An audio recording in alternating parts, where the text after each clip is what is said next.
Hey, what's good, people? Whether it's but at work, in between class, while you're working out, or sitting on your ass, I want to welcome you to the CharlieGtv Podcast. We have a lovely show lined up here for you today, all right? It's July 16th. Let me start off by saying Happy Father's Day to all the fathers out there. My father included, my grandfather included, who's actually visiting me here in Detroit. It was amazing. You know what I mean? It's very hot out there. It's supposed to be a heat wave thing happening right now, so just be mindful of that because it's really crazy. You know what I mean? We're going to talk about a whole lot of heavy metal stuff, a whole lot of music, 80s pop stuff. You know what I mean? Welcome everybody on YouTube. Remember to like and subscribe. But before we get into all of that, I have to introduce the very, very cool guest that we have on here today. You know what I mean? A very cool guest that we have on here today. He's been playing the guitar for 11 years, and he's only 20 going on 21. He loves old school country music and rock and roll, but top of his list is heavy metal. In his teenage years, he's won more musical competitions than I can count. I'm proud to present Cyanide's guitarist, the one and only Noah.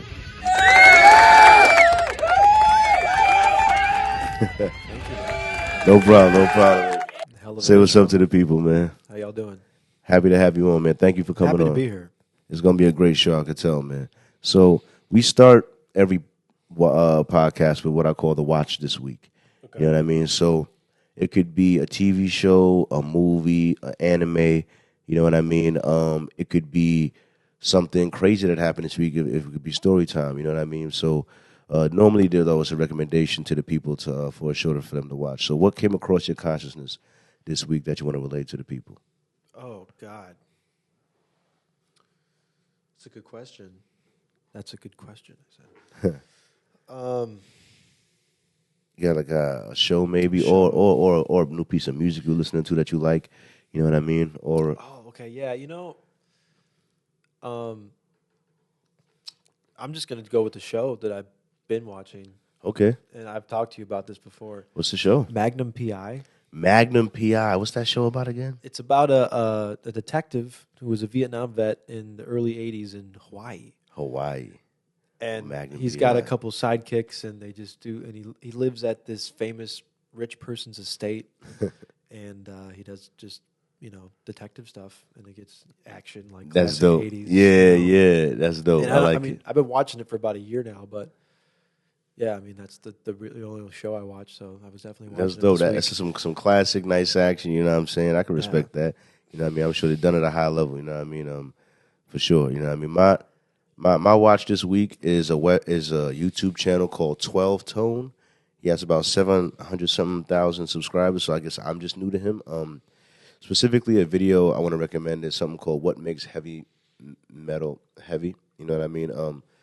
Because he was describing a lot of the efforts made towards the sound and different things like that, and it gave someone like me as an outsider a bit more of a perspective and more of an understanding as to what heavy metal is for real. So I highly recommend the 12. I'm sure he has many other videos along that same line to help decode what's going on there. You know what I mean? So the first question I have for you here is, what was it like for you growing up, man? Pretty awesome. Did you have like 12 brothers or something? Or? I have a younger brother who's 4 years younger than me, and I have an older sister who's 4 years older than me. Wow. Her name's Amanda. My brother's name is Joshua. Cool. So 4 apart, all of us. Awesome. So what was it like? Elaborate on the childhood, whatever. I was very fortunate. I mean, my parents are still together to this day, and they were together the whole time. And, they fought like other parents did, but of course, who don't? I mean, I really had just a awesome, I started getting music from my dad mostly, and my mom too, obviously. Well, what did your mom and dad do? I mean, they were musical people? No, I'm the black sheep of the family. You're the only musical guy? Like, there's no one. Wow. Like, not even in, like, my aunts and uncles, whatever, like, above them, whatever. No one. It's very strange.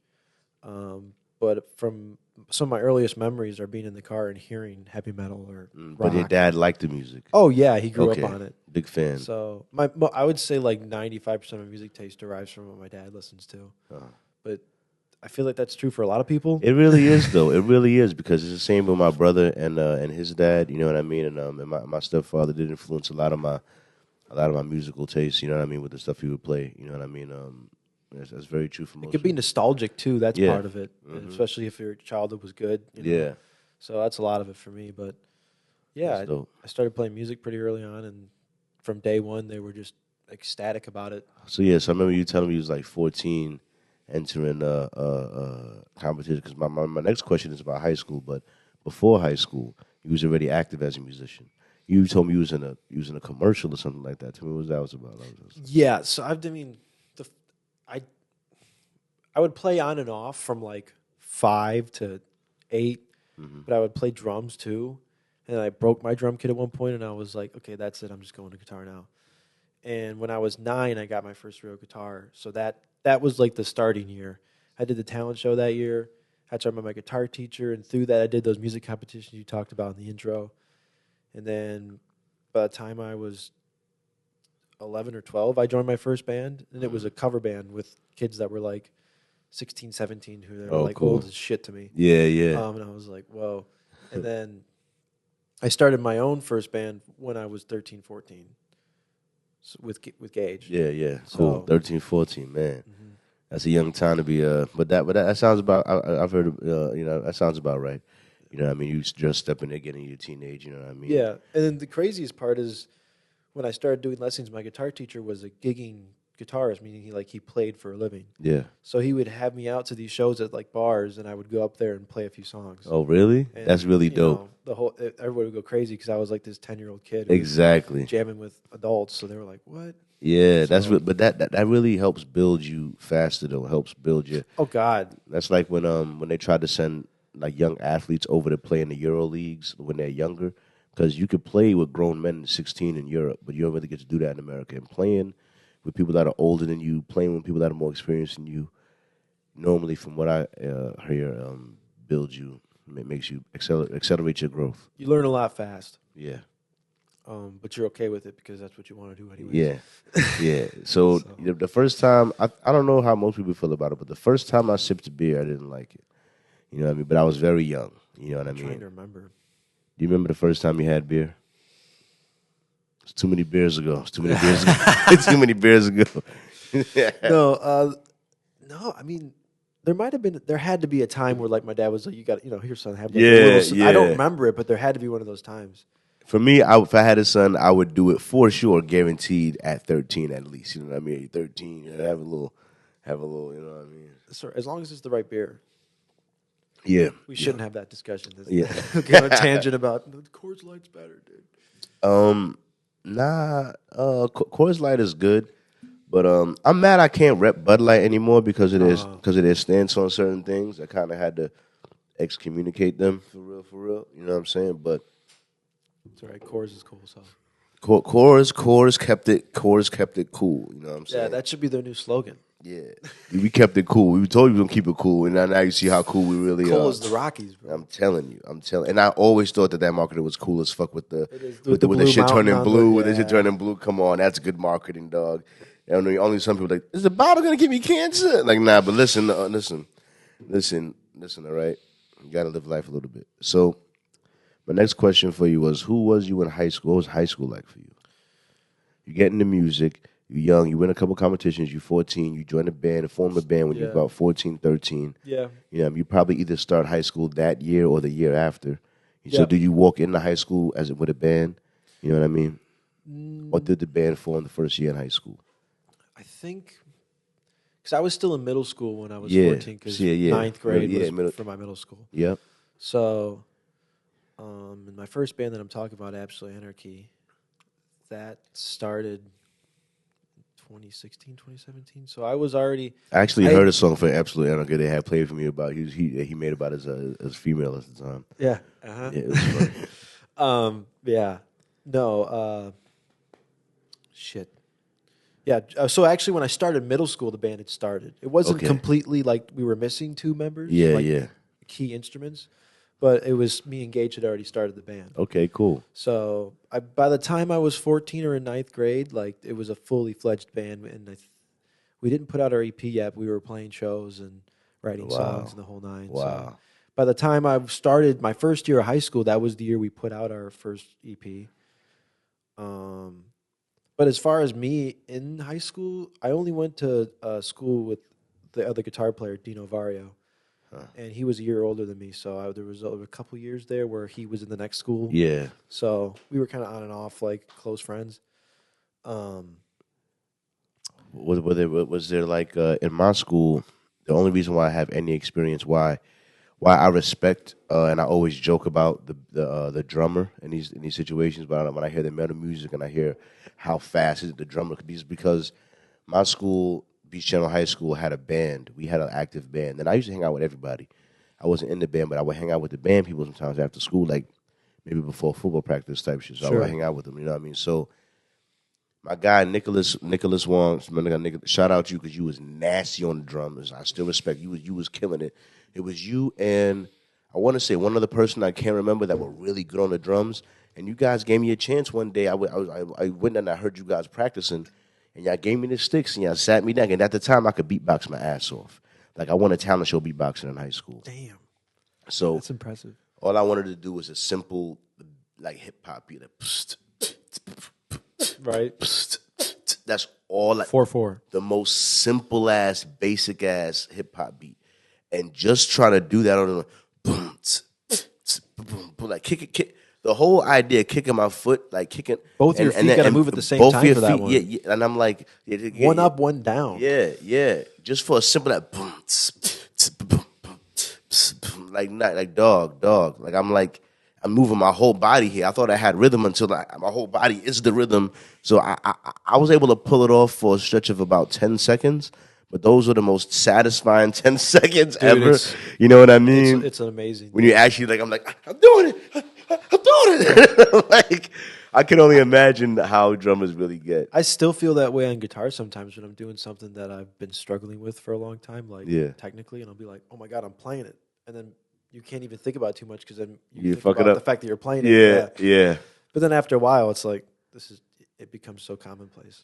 But there are moments like that all the time. Yeah. That's what makes you keep wanting to. Yeah. So I still get that way a little bit with like the only thing I do modern day that makes me feel that way sometimes is like in my second job when I plate a dish, like these dishes be expensive for no reason. So when I'm plating this chilled lobster, my dishes look really nice. You know what I'm saying? When I'm plating that chilled lobster, they look mad nice. I make it. I mean, I ain't mean this. That's terrible. That's a bad. But you know what I mean? Like I take pride in how my dishes look in the presentation. You know what I mean? So I wanted to get to your plate, your table, and you go, wow, like that looks like that was put together. That looks like a well orchestrated dish, and it tastes good too. I tasted it before I sent it out. That's the expectation. To make sure it tastes good. You know what I mean? So I take pride in that. If people come here spending their money on this stuff, I want it to be worth the money they're spending. You know what I mean? So with that being said, it's always fun and satisfying to pull off difficult things. Yeah. You know what I mean? I have respect for drummers, and I don't know how the drummers in heavy metal do it because. They must be on something. But yeah, in high school, so you was over and over. You had one bandmate in high school. You guys didn't have a band? We did. He was in the band. He was in the band. But we were just, our friendship started and then we kind of drifted off and then were like still in the band and we'd see each other, but we saw each other so often that it was just like, hey. Yeah, I was just seeing how the musician culture was in the school. I was a loner. I was a loner. Me and him were the loners. There was no... Yeah. There was like jazz band musicians, but as far as rock musicians or like what I did, I remember you saying that too. That you started in a jazz band or something like that. Or you should do jazz. I was in jazz band all through high school. Yeah. You was in jazz. So that was like that was the school's band. Yeah, it was a jazz band. Yeah, it was just really jazz band. I assume it's like this in most high schools, but. It's like the kids from band who were just one step above the other people. Uh-huh. And they'd put you, like AP class for band was like jazz. Because it was in a lot of ways harder than, right? Because you got mainly the difference being improv. Because with regular band, you're just reading the whole time. Yeah. There's no jazz. All of a sudden, you have to make your own melodies up on the spot. And they have to be cool. And you were able to do that? Oh, yeah. I had been doing that since I was 10. Yeah. But with blues, because blues is a lot of the jam. It's just, when they're soloing and they take a 20-minute solo. Yeah, they're just whatever comes to their head. They're just translating it on the spot. I really it's like freestyling. Learn how to play guitar because I freestyle. Because I do freestyle off the top. You know what I mean? And that is improv. I know, but musically though, to do that musically with an instrument. I will learn, like, yo, bro, it's on my bucket list. Like, fuck a bucket list, because I ain't waiting until I die to do it. I need to learn how to play an instrument. I agree. need to learn how to play an should. instrument. There was a time in my life I knew how to read music. I knew what a treble clef was, a rest, a quarter rest, a this, that, a 16th note, a quarter note, half note. You know what I mean? I knew the measures of the thing. There was a time when I could read. I just know the terms because I remember them. You know what I mean? The treble clef to this, but at the same time, I don't remember how to read it for real. You know what I mean? I don't remember how to. I used to be able to, even if it was just on a flute or like on a trumpet, I used to be able to read music and play the note for 2 beats, 1, 2 beat, and then the measure. And then it has to be a thing you do constantly to really get it. Yeah. And it won't stay forever. Yeah. Well, I mean, certain bottom line things will if you do it long enough. But in my case, to be able to read music and play what you learned it, known it, and then forgot about it. Learned it, known it, and forgot about it. Like right now, if you sat in front of me, I could get something, but it would take me a minute. So, but guitars have tabs, and what tabs are is like, it's like a square with lines that represents the guitar neck board. Okay. And there's numbers on the lines, and that's just the fret numbers. So that anybody with half a brain can do tabs. That's good. We have like a cheat. Because it's not music. You don't have to like memorize. It's telling you the keys, like how the keys on the keyboard. It's literally telling you like go to the 5th fret. Because there's sections. Because when you look, I can envision a guitar, and there are lines that go this way. Those are called frets. Yeah. Yeah. So in between each one, so that's like So they tell you 1st fret, 2nd fret, 3rd fret, and it goes all the way down. So why are you making guitar sound easy to learn? Because it is. Oh my God! Everyone just thinks it's really hard, but it's not easy. You know what that means? It's easy to learn, hard to master. That's what that means. That's what they always say about stuff like that. You know, you could get in, but the pool is deep. See, the thing is, when you say because one of the main thing that made me want to play guitar because I wanted to learn the instrument for the longest time, but you told me how guitar was the most expressive instrument because of your ability to manipulate the note. You could play the note fast, you could play the note long, you could play the note long and cut it off short, you could wiggle the note, all the things you were told. You could do the little stretching. There's so many things you could do with each note to express how you feeling or manipulate it to how you want to express it. You know what I mean? And absolutely. And that made me really like it. You know what I mean? Because I feel like the only other best instrument like that is the voice, which is why I want to learn how to sing better. You know what I mean? Because being able to sing, you feel that emotion for the same reason. Like, you're manipulating all the notes. You hold as long as you want. You give this one breath. You cut this one short. Yeah. You know what I mean? So for the same reason, you know what I mean? But we're getting into that. The next one on here is now, this comes from my research that I've done today. Now,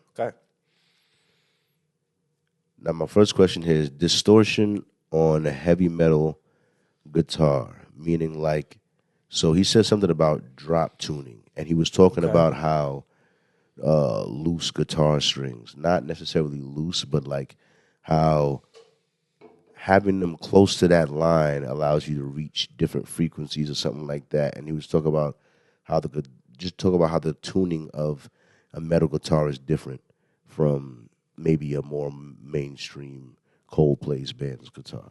You know what I mean? So, how do you use any drop tuning or what is anything on your bit? So could you speak to that a little bit? So there's a couple things here I got to start with because it's not necessarily true that I couldn't play one of my band songs or one of many other band songs with the guy from Coldplay's guitar. Tuned how he has it tuned. Correct. Yeah. The tone, as in the distortion, might be different, but that just kind of more or less depends on what kind of pickups the guitar has, and am I plugging it in my rig or am I plugging it in his rig? Because he's got different speakers, we'll call them, than I do. Yeah.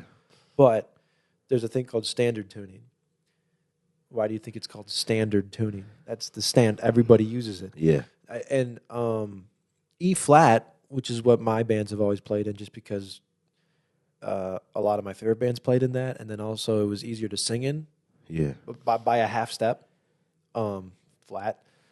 And but now I just it's just a lot of the songs are written that way, but those both are pretty standard tunings, E standard and E flat. So you say your guitar in particular, you feel like it's tuned for heavy metal, but it's not tuned for heavy metal to the point where there is no tuning for heavy metal. There's no tuning for heavy metal? No. there are tunings that are known to be used in heavy metal, like drop D, great example. A lot of Walk by Pantera. I'm going to name some very popular metal songs some of you might know out there. This isn't as popular as that, but We Die Young by Alice in Chains, Spoon Man by Soundgarden. Those are all in drop D, which is it's a whole, the way you play chords is different. You have to use less fingers so you can play faster and bend the whole chord because there's only one bar you're doing. I'm trying to dumb it down as much as possible. But there's also a million country songs in drop D. There's blues songs in drop D. The way you tune the Allman guitar. Brothers drop D. I remember one time I've messed with it, and I remember because I got yelled at for this because it was, I want to say it was one of my uncle's guitars. I remember I was fucking with it. I was a little kid, and I found it funny because I was fucking with the tuning while I was stringing it, and I remember just like going doom and go when I was changing the pitch, and I was like, wow, this sounds like almost like a voice or something. I remember it sounding cool, and then he was like, "You fucked up my tuning," and he I was probably like, didn't know how to tune it too well. Yeah, he might have had it tuned by somebody or something like that. I was like, which is a thing that I've heard that was a whole service. People used to come and have people tune their pianos. The same way you tune a guitar, people used to have people tune their pianos, and I assume the guitar too. If you don't know how to do it, I feel like a guitar is a little easier. If you don't know how to tune your own guitar, it's kind of like not knowing how to drive your own car. Yeah.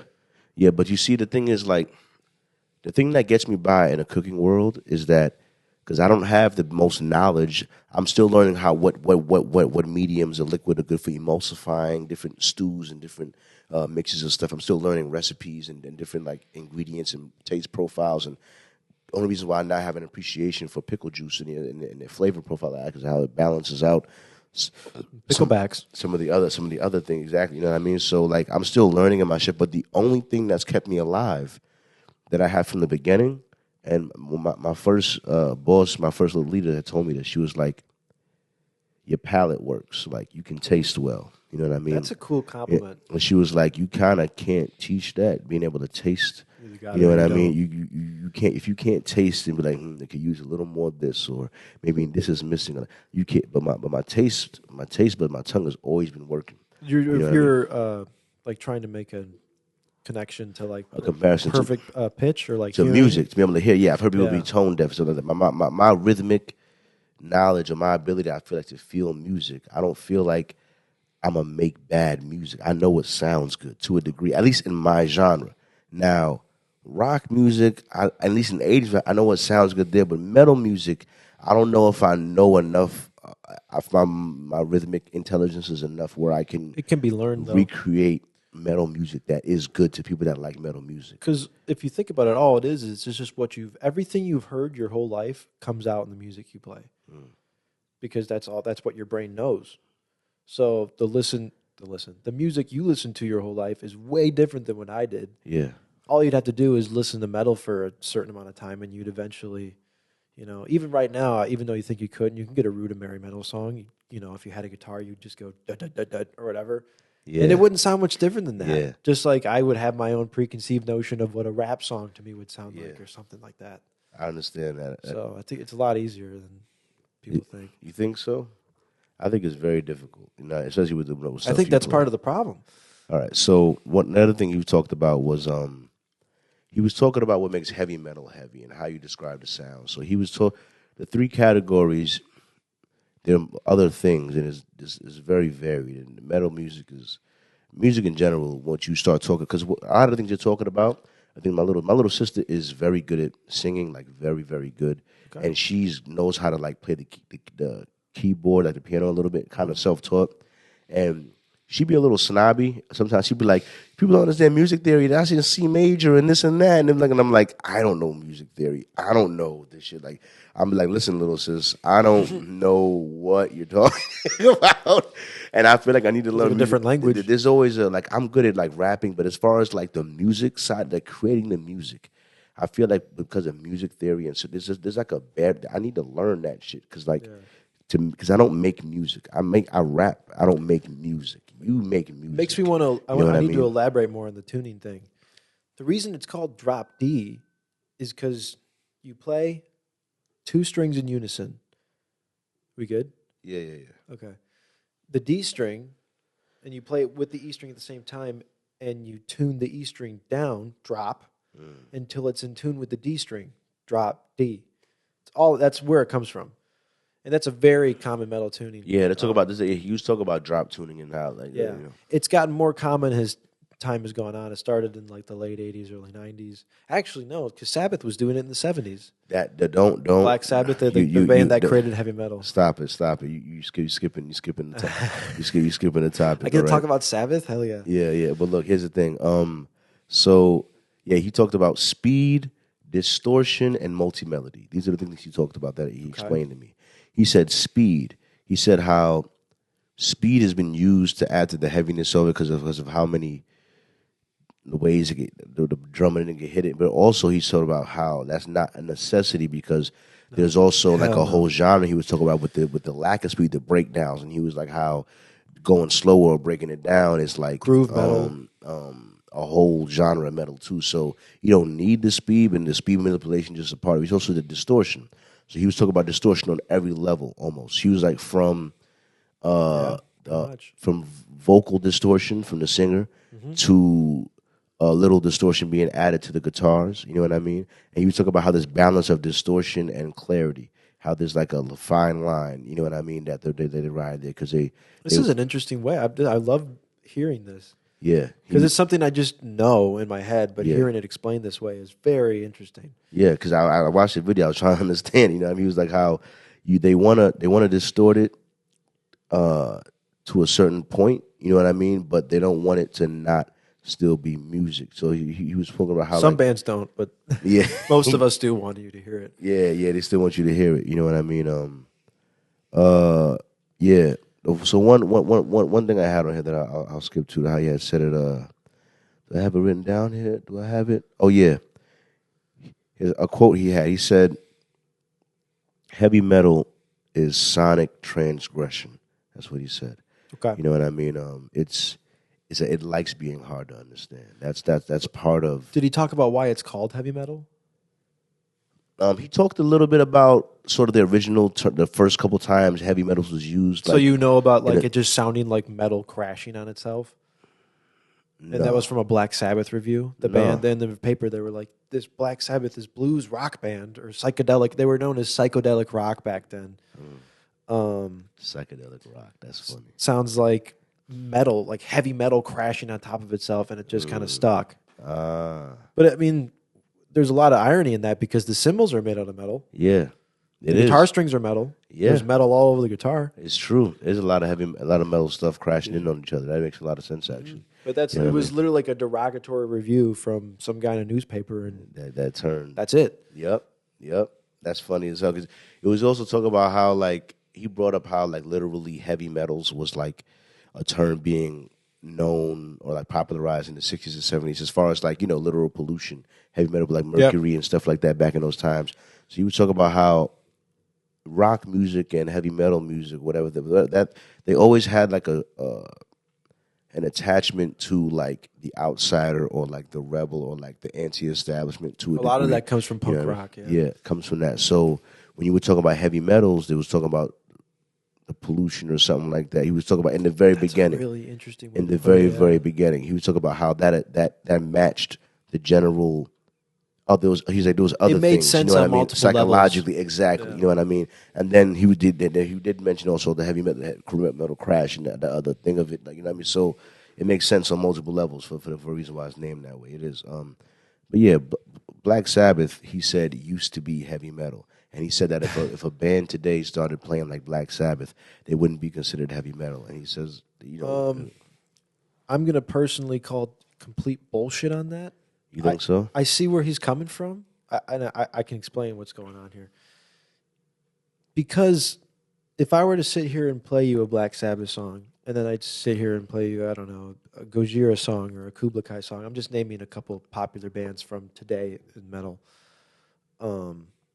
Or even something from the 80s or something 10 years after that, you'd be like, this is not exactly the same. This is definitely different. It's evolutionized and gotten heavier and, lower and more thick, whatever you want to call it. It's changed as most genres do over time.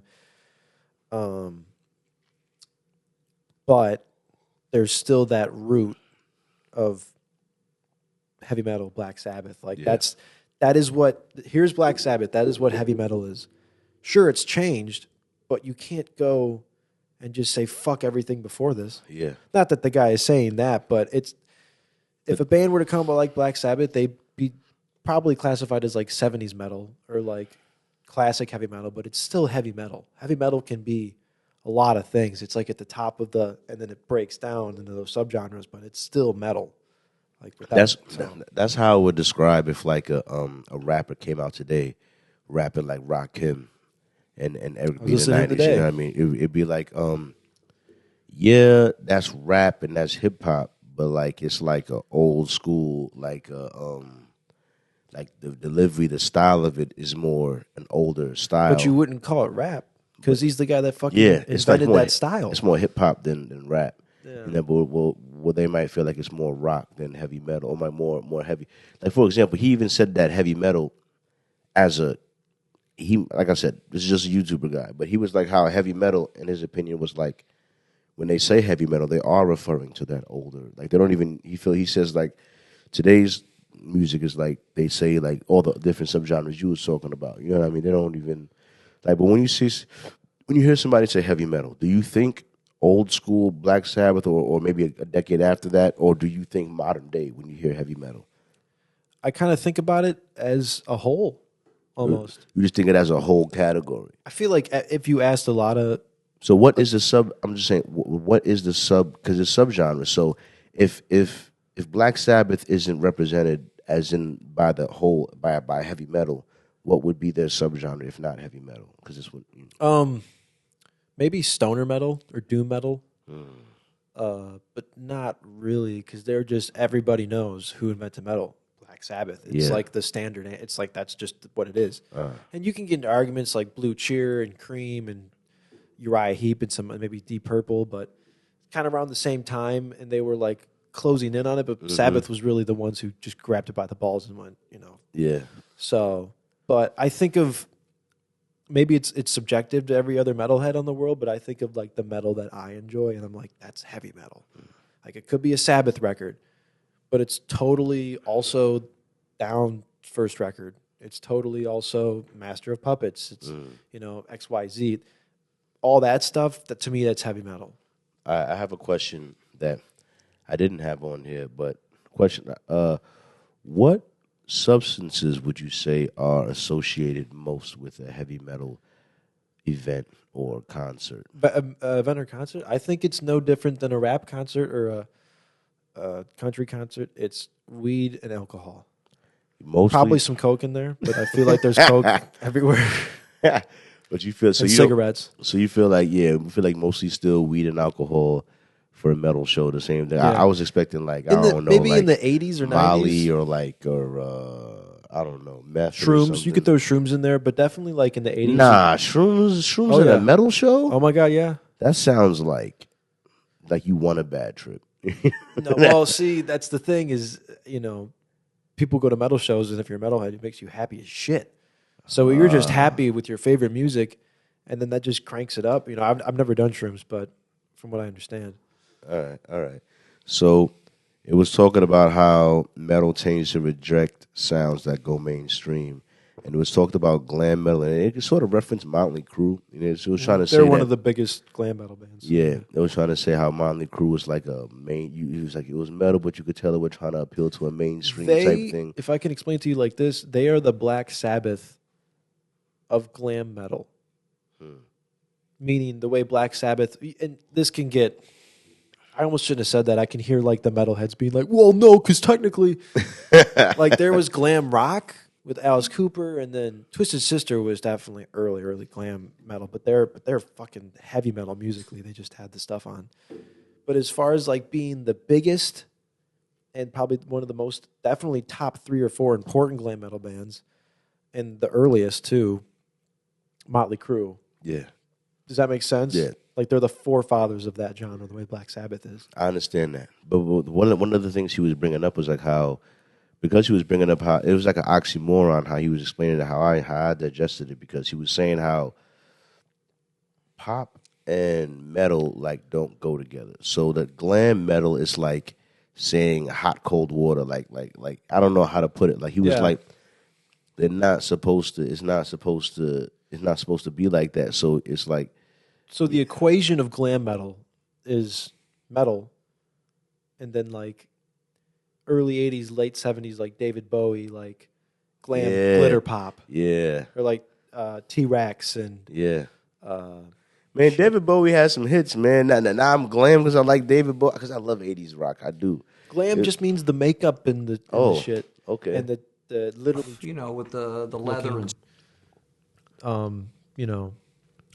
So someone, I don't know how related this is, and I don't know what his music was classified as, but when you brought up makeup and then drag, one person popped in drag, that's what I should have, yeah. Even though he's probably not. But I heard he was a CIA agent or something like that, and like worked for the government or something, or used to be or something like that. Like, I need to watch a documentary on Charles Manson and really figure out what the fuck was going on there. You know what I mean? Because I've heard the oddest stories about homie.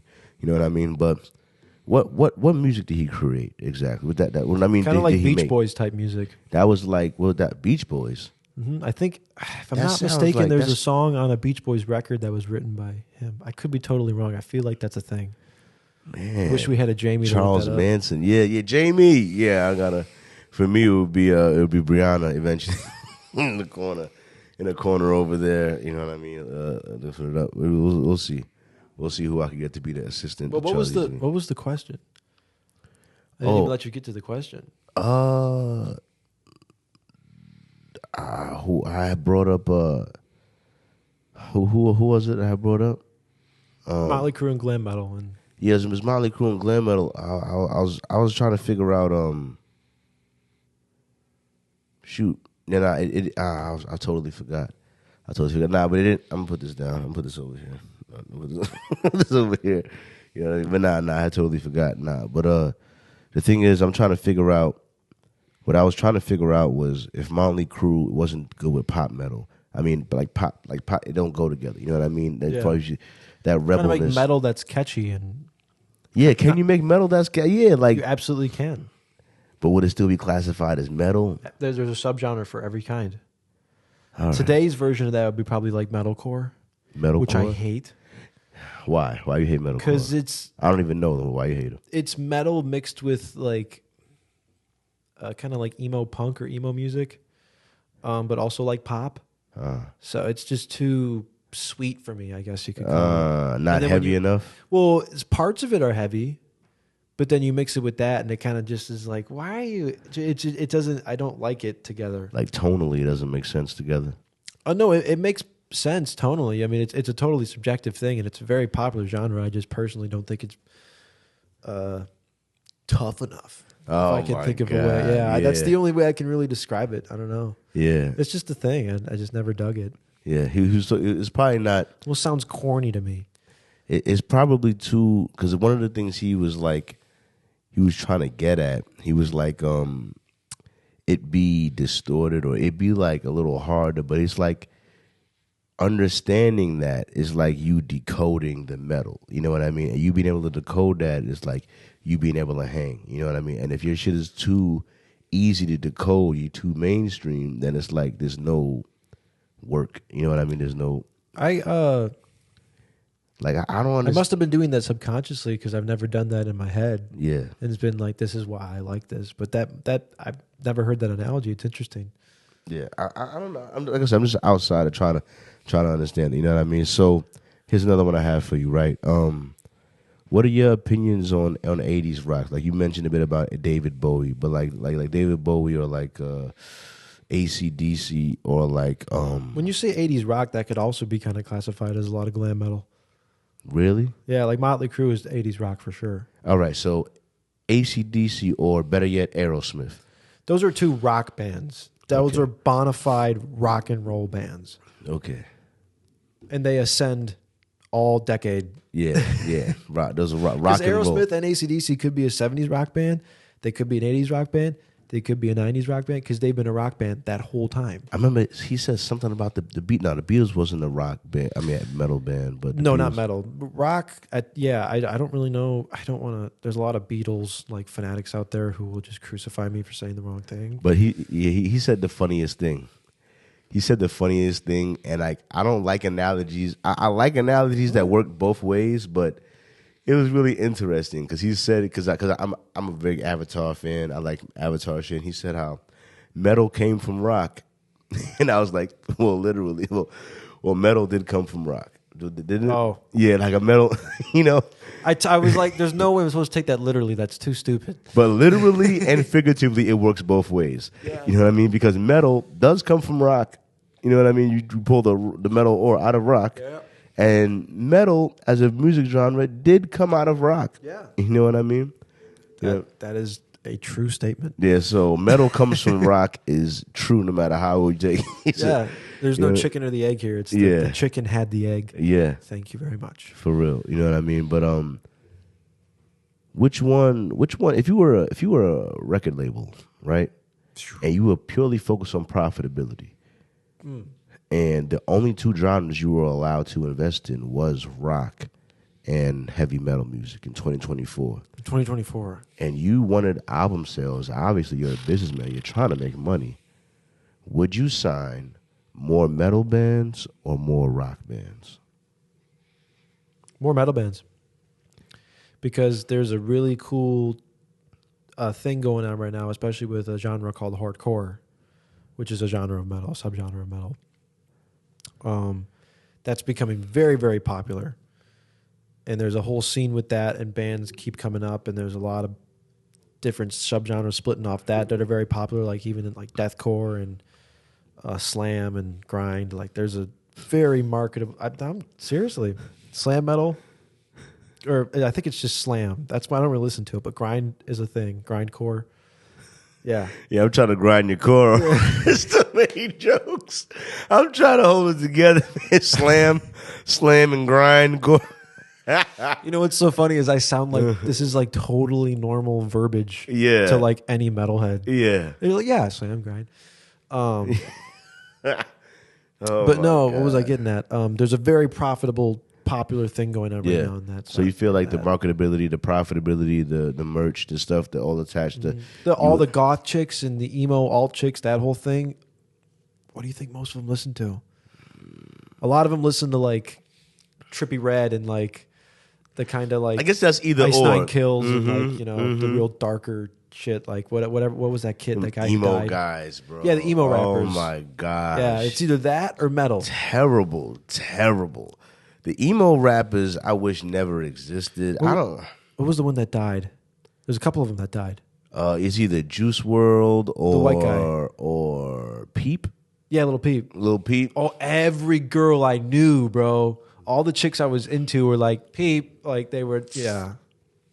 I don't want to get in the hate train here. Yeah, don't do it. I don't mess with the hate train. No, I mean, I don't hate the guy. It's a hard road to get on. You know what I mean? But yeah. So, before I move on from the thing there, I want to talk about mosh pits. Okay. Now, heavy metal and mosh pits are heavily associated with each other, for good reason. Because besides Travis Scott, I don't know any other genre that really deals with mosh pits other than heavy metal music. You know what I mean? So why do mosh pits exist? What is the value of mosh pits? And is it simply there to keep health insurance agents in business? You know what I'm saying? Like what's going on? Do we got to sign waivers before we go in there? Like, I heard the smallest guy and the biggest guy are both in danger. From what I heard, like, people want to knock out the biggest guy and people want to knock out the smallest guy. You know? Yeah. I don't know what that is about. Yeah, it's terrible. You know what I mean? I remember seeing one video of this black dude went to the middle. And at first he was having fun. And the second time you see him in the mosh pit, he was like this the whole time. like looking around like what he said. Have you seen his eye? He got clocked one time. You can see it bubble up a little bit. So the biggest guys are in trouble because everybody wants to take him down. Yeah. And the small guys are in trouble because they just get fucked up because nobody can see them. Somebody's like, yeah, no one's purposely knocking anybody down. Well, you are, but it's not. There's rules in it, like understood, like rules. what are the rules in the mosh pit? If someone falls, you pick them up. Okay. And you're not going around and grabbing some guy and decking him in the face or like it's not purposely hurting people. You're kind of just haphazardly running into each other and pushing and shoving and jumping, and there's crowd surfing, and no one actually gets hit on purpose, but it's just kind of understood that that's the danger you're taking. Like, are you going to get clocked in the eye by a rogue elbow completely on accident? Yeah. Is that part of it? Yeah. But it goes back to when you said metal music is sonic transgression, right? Yeah. I don't mosh personally because I'm worried about these, and I have a ganglion cyst on my wrist, anyways, as I just discovered. But on my end of things, I get all that. Everybody's got aggressions. I get all that out on stage. When I'm jumping and stomping and stuff like that, that's just releasing. Yeah. And it's through playing and those expressive instruments. But the audience, when they come time to express it, it's just a thing that started with like early like hardcore punk or like punk. I can see that. I can see that. I can see that. Now me, I don't think that's fully wrong, because I think that because men, we're the side of this human race that tends to go to war. Just let's be real about it. When it's time to fight wars, we are the side of the human race that even today in 2024, something like 85 to 80% of the American military force is made up of men. Of course.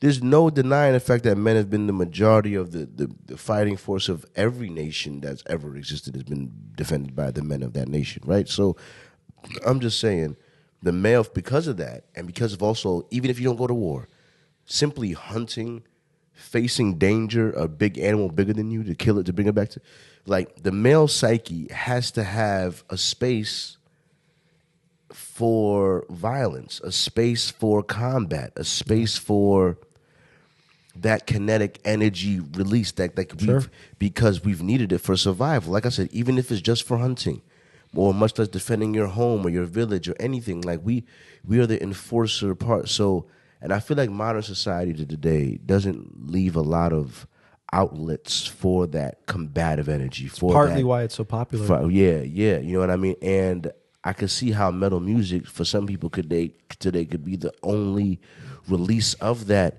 energy that they get to have. You know what I mean? If you're not gonna go into martial arts or go to a boxing gym or buy a boxing bag at home to hit, or you haven't been in the military, or you haven't dealt with certain things. I'm just saying, like, but you have that in your psyche, you might think, I think that every man has that in him to a degree, and I think that society has mostly demonized that part of the human male psyche. Like, we're violent, we but that same violence is what we use to defend our family. That same violence is what we use to stop the rapists. That same violence is what, like, they demonize male violence, when, like, the fact is there's more good men than bad men. If there wasn't, then there wouldn't be enough good men to stop the bad men. Like, There's obviously more good men than bad men.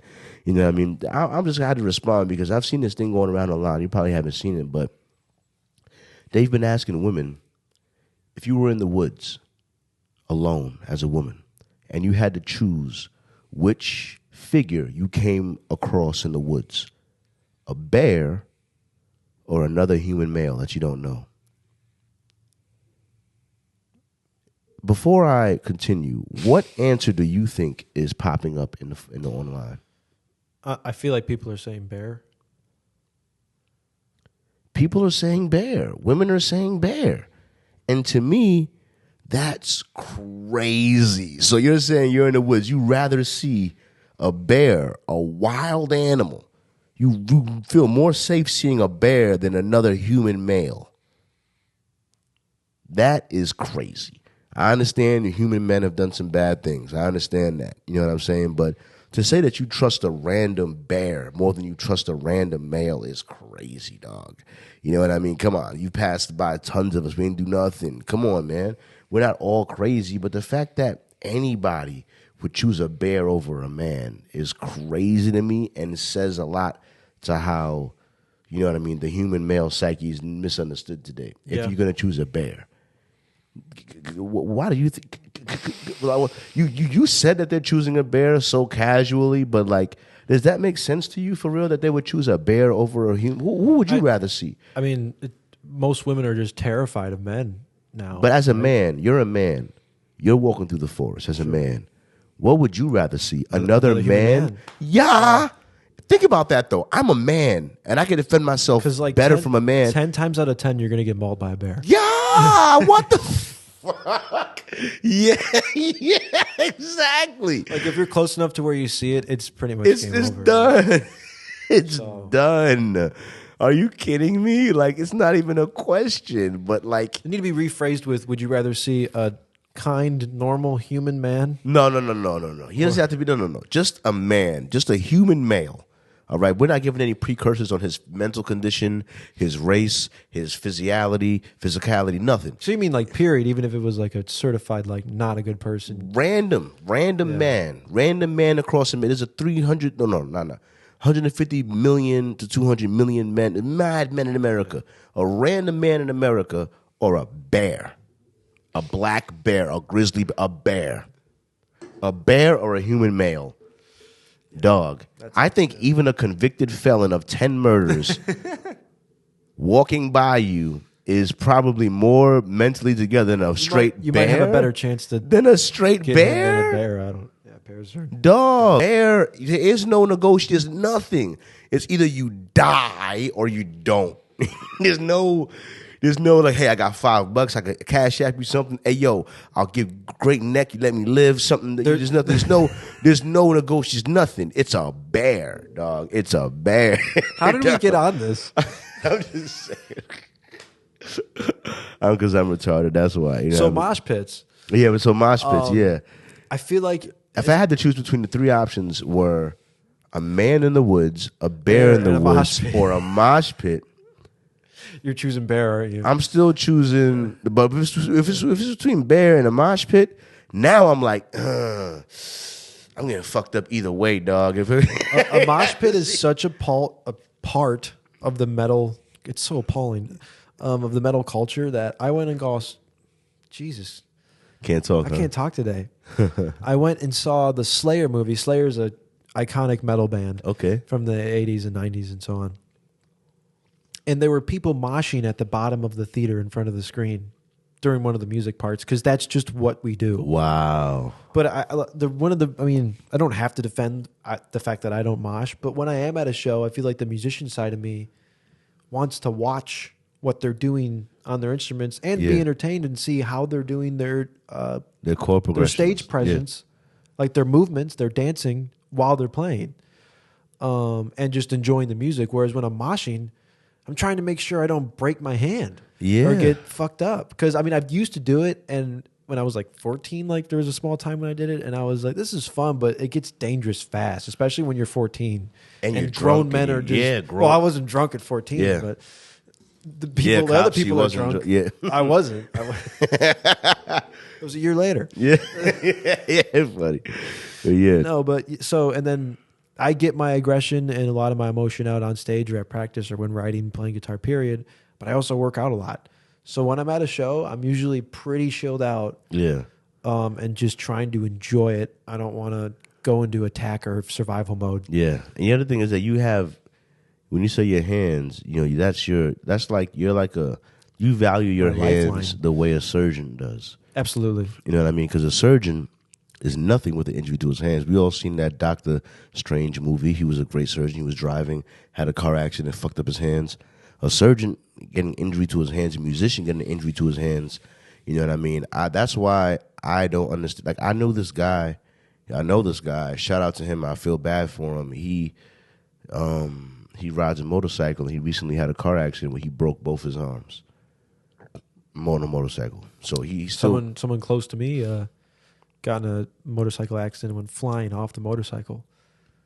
Are they alive? Yeah, he's alive. Good. And walking. He's got a cane, but I think he probably much will for the rest of his life. But he's walking. It's very rough road for him going back, but he's a tough motherfucker. So. I have an uncle in my family who shattered one of his legs on a motorcycle, and ever since he did, my grandmother and my mother have been like the antichrist of motorcycles. You know what I'm saying? Like they hate him? Yeah. If I was to tell my mother I wanted a motorcycle, or to tell my grandmother, my phone would be ringing constantly. You know what I'm saying? Like, listen, don't, wait. like, listen. Like, my family is so against motorcycles, you know what I mean? And I'm saying, as a musician who values their fingers, but I think they go together, like, because my boss is in a band too, and he has long hair. He rides a motorcycle too sometimes. Aesthetically, it definitely goes does. together. And on there with the bike guy. Riding a bike is, I mean, I've never done it, but I know it feels awesome, and it's so rad and fun. And it matches the melody. It totally does. There's Montlëy Crue music videos where they're riding bikes there's so many 80s hair metal videos. It goes together. It does. Like motorcycles, the hair blowing in the wind on a bike. Like. So I was in high school and I sat down in class. It was like halfway through the year, and this like huddle of popular girls were like, "Do you have a motorcycle? Like, do you ride a bike?" And I was like, "No," because I had the biker jacket on. Yeah, because that's just what I wore my whole life. Yeah, and but that's not I was like, no, jacket. But I was like, how badass would it be pulling up to high school with a bike, like with a chick on the back? Are you kidding me? They want to be that bitch. Yeah. They 100% wanted to be that bitch. That's like Passenger Princess on a whole other level. I'm telling you, though, for metal guys, a chick on the back on the bike, like, dog, that's it, dog. That's it. But it's so dangerous. It's so dangerous. You could break both your hands, your wrist, everything that makes you a metal person. Like, imagine you're a metal guy and you're riding a bike and you break both your arms on your way to a world tour. Good fucking luck. Good fuck. You're fucked. You're fucked. Even skateboarding. I was a skateboarder for 2. I broke my wrist skateboarding. Hit a car going 30 miles an hour because... A lot of guys in bands have done that. The car was standing still. I was a longboarder. I was flying down the hill. I have a story. Go ahead. This is a good one. My drummer, Benny, from Sideline, Benny Nattenberger. Shout out, Benny. He's my best friend. This was in 2019, so we were like 16, 17. The band had been going for a couple years. And he decides to pick back up BMXing. And, you know, I was like, that's fucking cool. Of course. Awesome. Yeah. But then I remember also saying to him around that time when he started it up again and being like, dude, we got that show coming up. Like, make sure you don't do anything. Yeah. Lo and behold, it's a Frasier battle. You know Frasier? Yeah. Frasier Battle of the Bands. Frasier, that's a part of Michigan. You talk about Frasier, Michigan, or you talk about... The city. Okay, yeah. Not the show. Oh, the city, not the show? The city? Yeah, Frasier, Michigan. Frasier, Michigan. Shout out to Frasier, Michigan. That's where I was a recreational hockey goalie. Soccer goalie. That's where Sideline is essentially from, Frasier, Roseville area. Yeah. Which is right by Sterling Heights. Yeah. So it's all... Shout out Total Soccer Frasier. Shout out to you guys. Go ahead. I think my friends... You know, does his last name CC ring a bell? I couldn't say for sure. Okay, never mind. I don't want to go down that. Yeah. Do you know this guy and this guy? Yeah. For Total Soccer Frasier, though. Shout out to those guys. So, yeah, and it's a couple days before, and this is the second time we played. Yeah, because we played the year before and we played that next year. It was a Battle of the Bands. I already said that. Mm-hmm. But Battle of the Bands. Benny, he does something to his elbow. He's like, I don't know if I fractured it or like I sprained it or something. He goes to the doctor and they're like, something's really bad. Like he was, I wish he was here to tell a story, but he was riding and he fell and just fell on his arm somehow.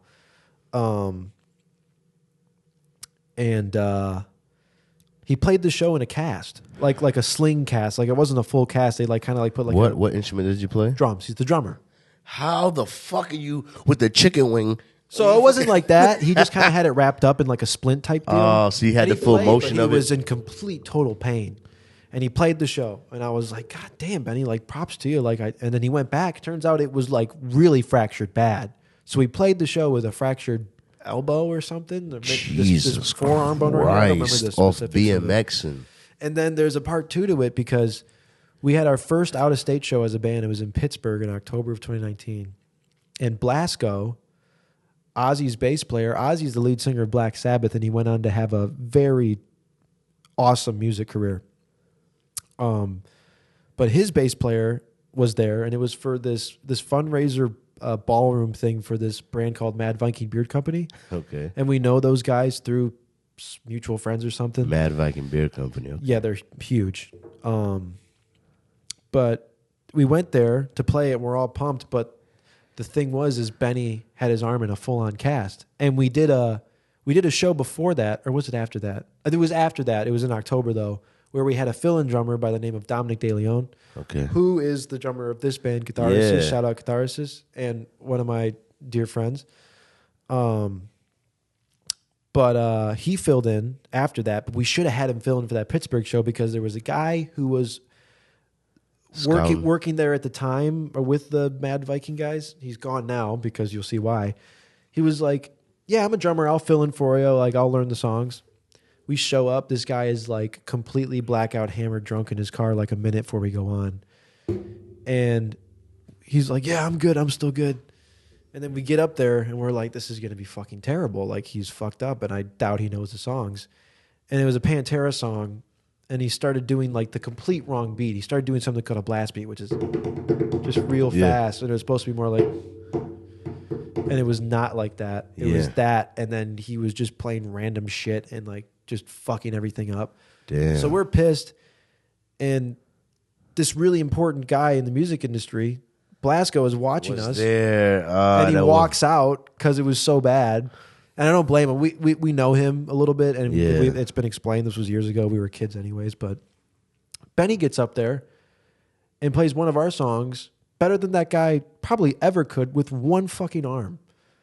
And then we had to stop because he could really only do that one song because it was a little bit easier than the other ones. Wow. But, yeah. Played it with one arm. So shout out to the fucking drummer. That guy's got fucking heart, bro. He's a beast. That guy's got he's good today, right? He's fully healed up today. Oh God, yeah. Yes, yeah. If he ever says he wants to be a Mix again, just pop his tire.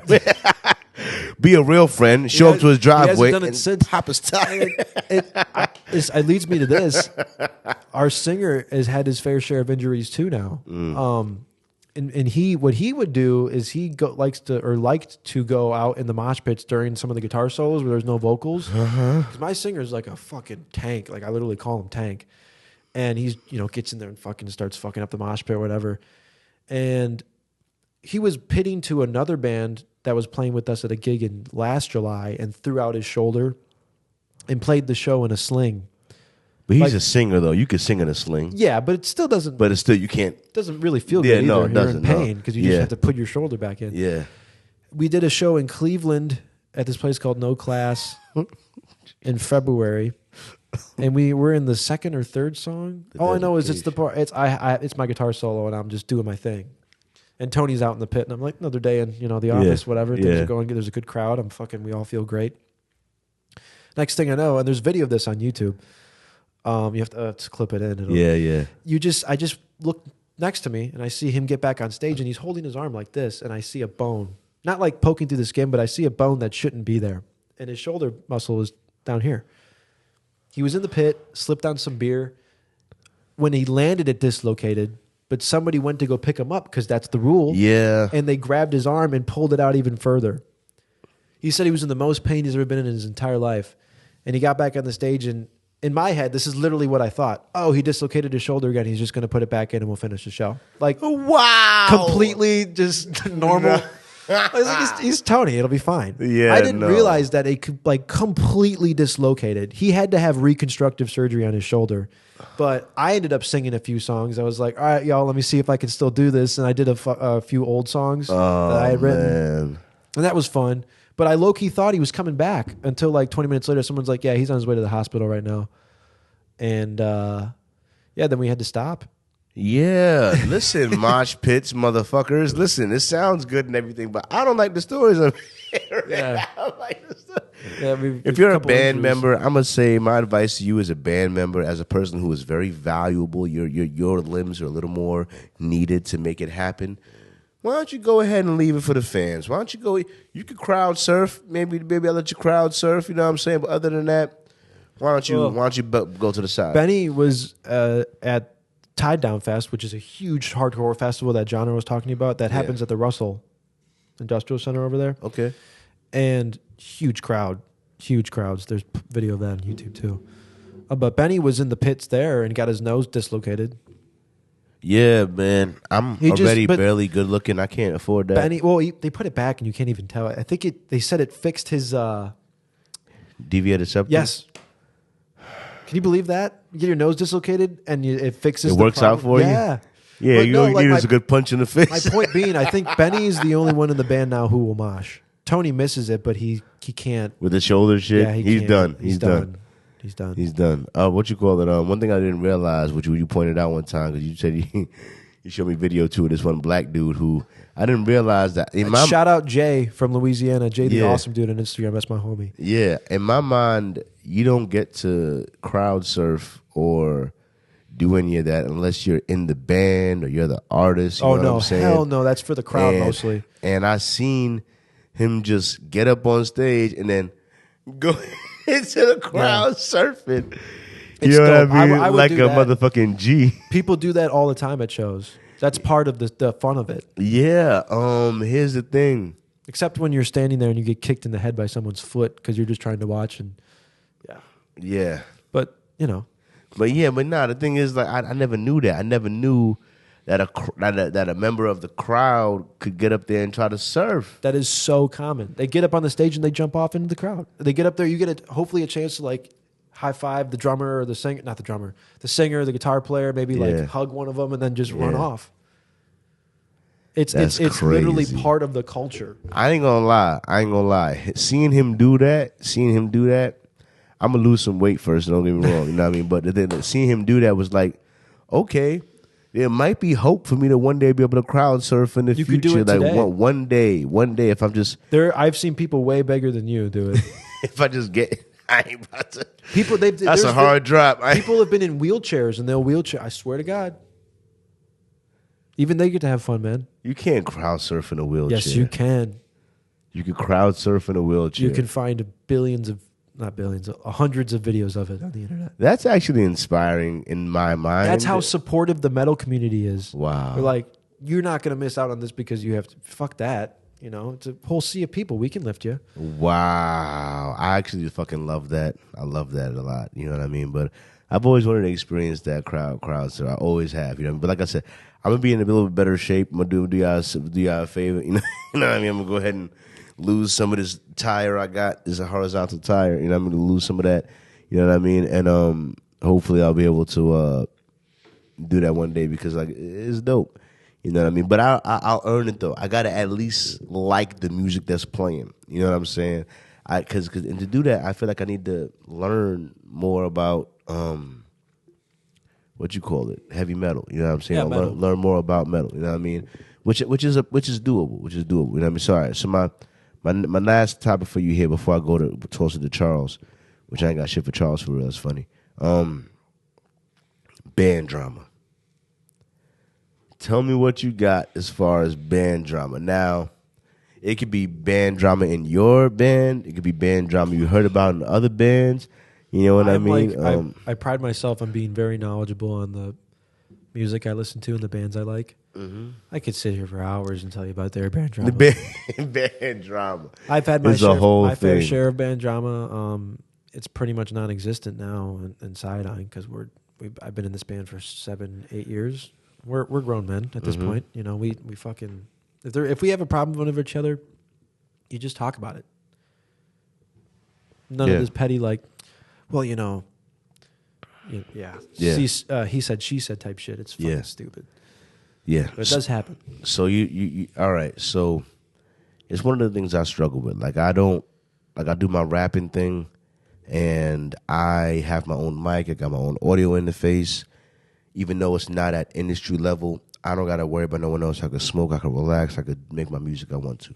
You know what I mean? I have people on the podcast or whatever, but like as far as the production side, like the editing videos and stuff. Once you're done filming, their part is over. Yeah.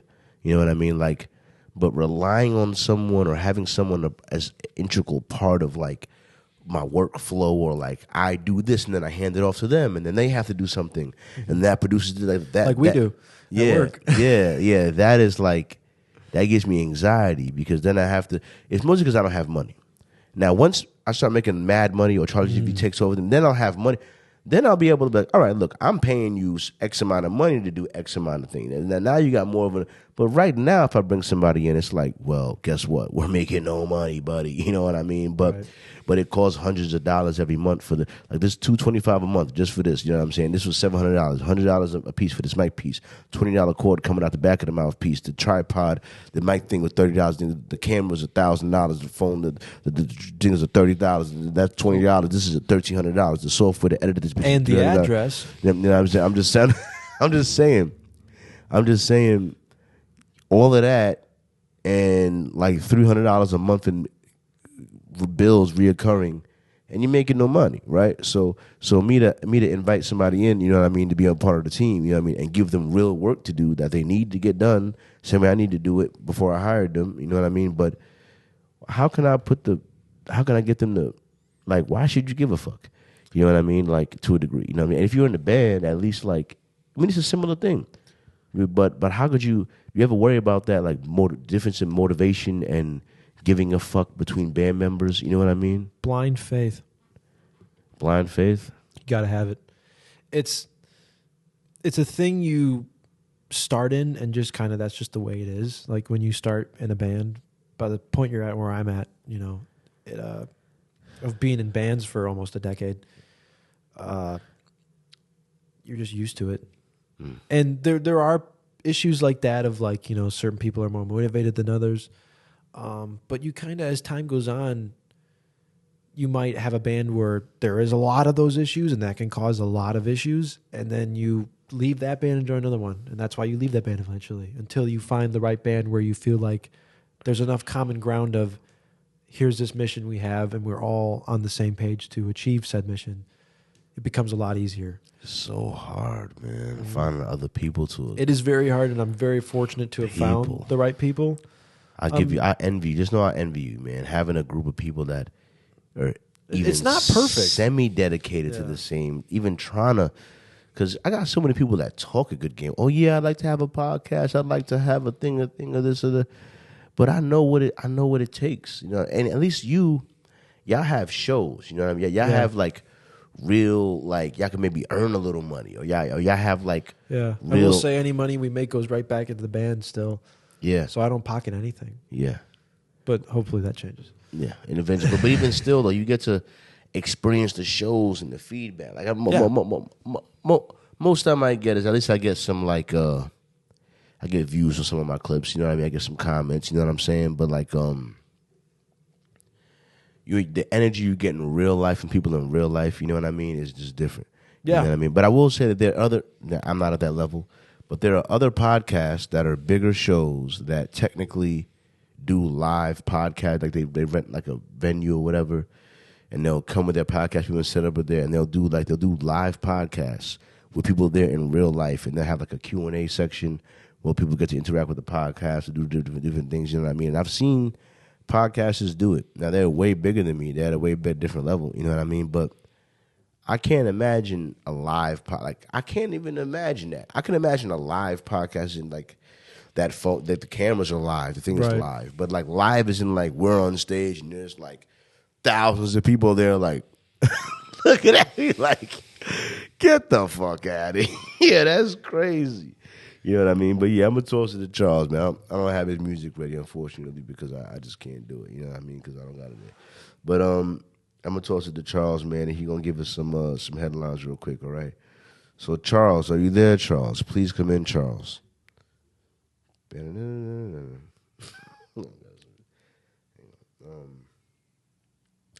Oi, man. Charles here with the news and headlines to keep you informed of what's going on in the world. You understand? Let you know what's going on around the world and all that. You know what I mean? Keep you informed. First of all, it's Father's Day. Father's Day to all the people out there. You know what I mean? So we have to give salutes out to them. The U.S. military has released footage of exercises and naval assets going on in the generation of the Pacific Ocean. And they're doing that because the Russia has recently pulled up to Cuba with about 3 warships, you understand? With missiles and all that on board and all that, you understand? And they're doing that as a demonstration. Now, apparently they do that all the time to Cuba. It's some sort of annual thing that they do there. But with the possible global tensions rising up right now, there's lots of other energies behind that, if you ask me, you understand? So in the military in America is doing an opposite demonstration of strength in a way, in the Navy and all that, in the Pacific Ocean, to sort of be like, oi man, you're organising your ships, you get me? So we're going to organise ours as well as a friendly, you understand, practicing exercises, as they call it. But to me, it's two people that are showing their muscles, man. Like, my arm's a bit bigger, you know what I mean? Anyway, next story up here. Wells Fargo, in a recent filing in the financial industry, regulatory industry, confirmed that it fired a number of work-from-home employees who used devices that simulated keyboard activity to make it appear like they were working when they were not. The document filed with the regulatory body had clarified whether employees used their personal or company computers for this deception. Yeah, man, so there's been a crackdown on employees that are able to work from home, that are not exactly putting in the hours of the work necessary. They were getting actual from in-office employees, you know what I mean? So, in my opinion, I don't think working from home for people that can do it in the office, I understand it's more convenient, but at the same time, the worst workers among us are going to use ways to, or can make free money. They're not going to know I'm at the computer. I can have my little son typing up something rubbish so they think I'm at the computer present while I'm all fucking off in the city, you know, and all that, you understand? So, yeah, man. If you're blessed enough to be able to work from home, then perhaps figure out a way to not be a shithead about it. You understand?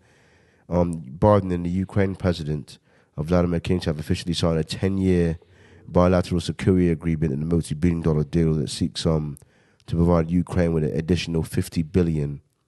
According to the White House, the loan would be secured and repaid by interest accumulated from frozen Russian assets.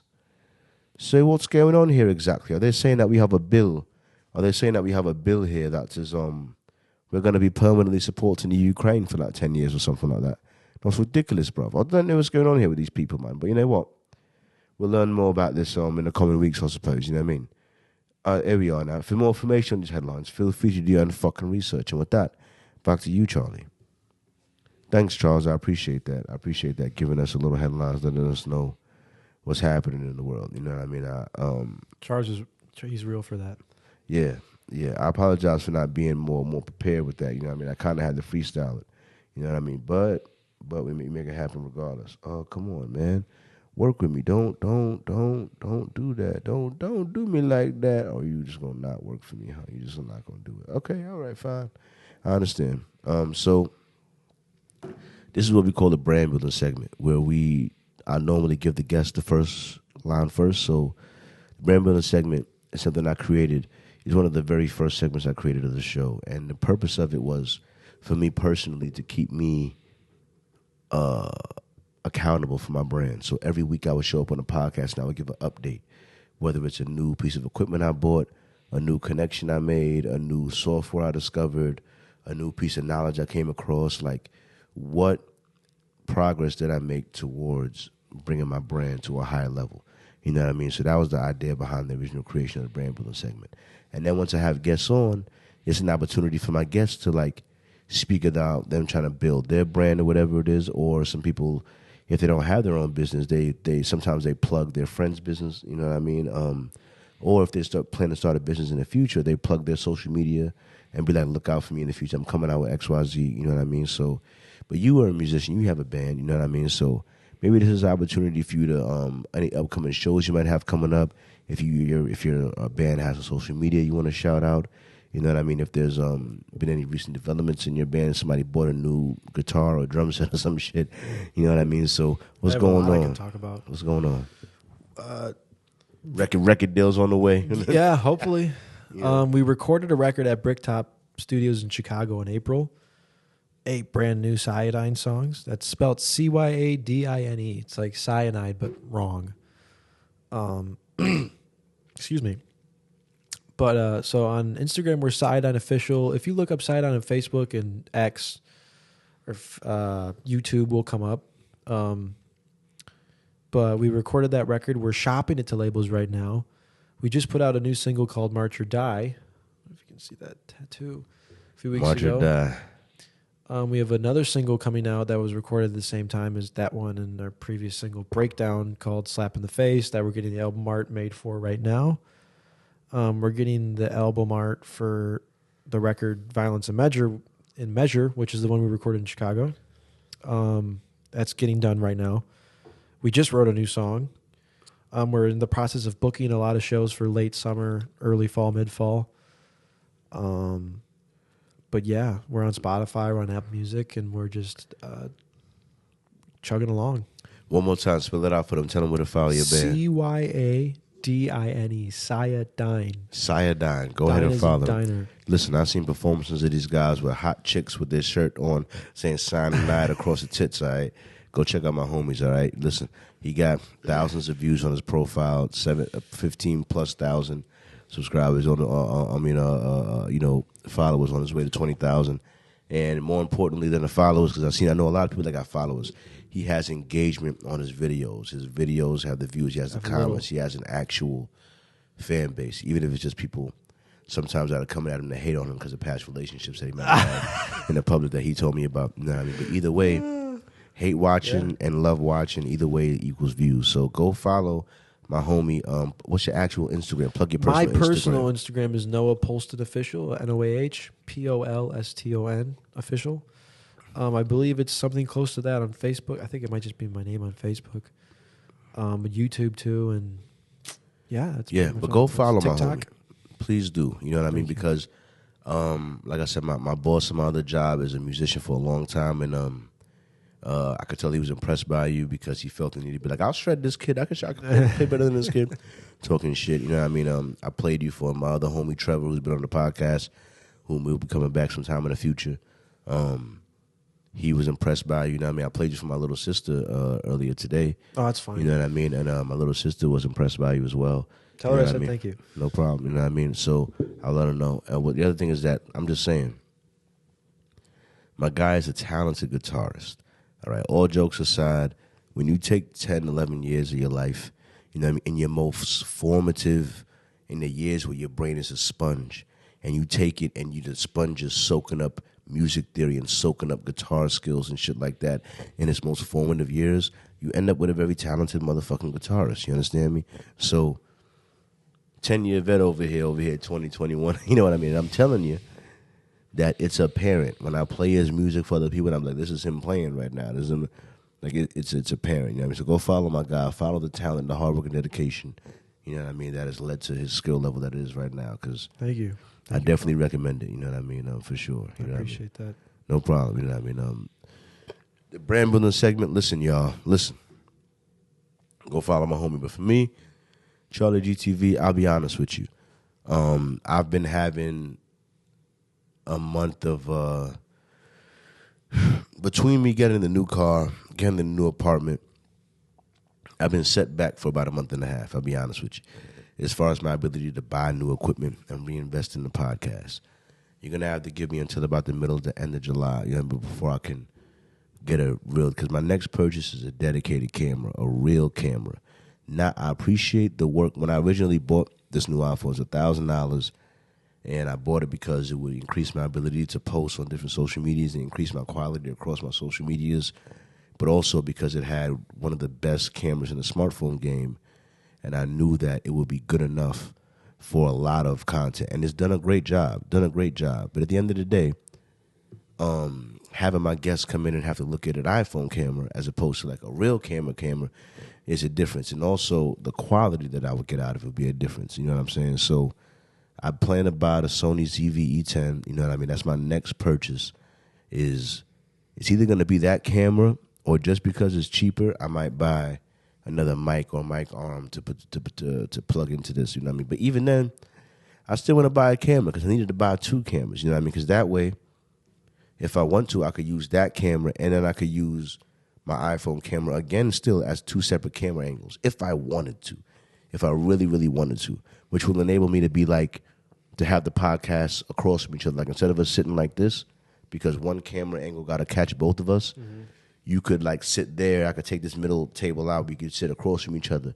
You know what I mean? It'd be more natural conversation with us facing each other. You know what I mean? With each camera, like one camera over my shoulder, one camera over your shoulder. You know what I mean? Capturing each camera angle. That's cool. You know what I mean? And that'll be more like how like the Joe Rogan podcast is done, or like other podcasts was like more focused camera angles. You know what I mean? Which would make it easier. You know what I mean? And more professional looking in general.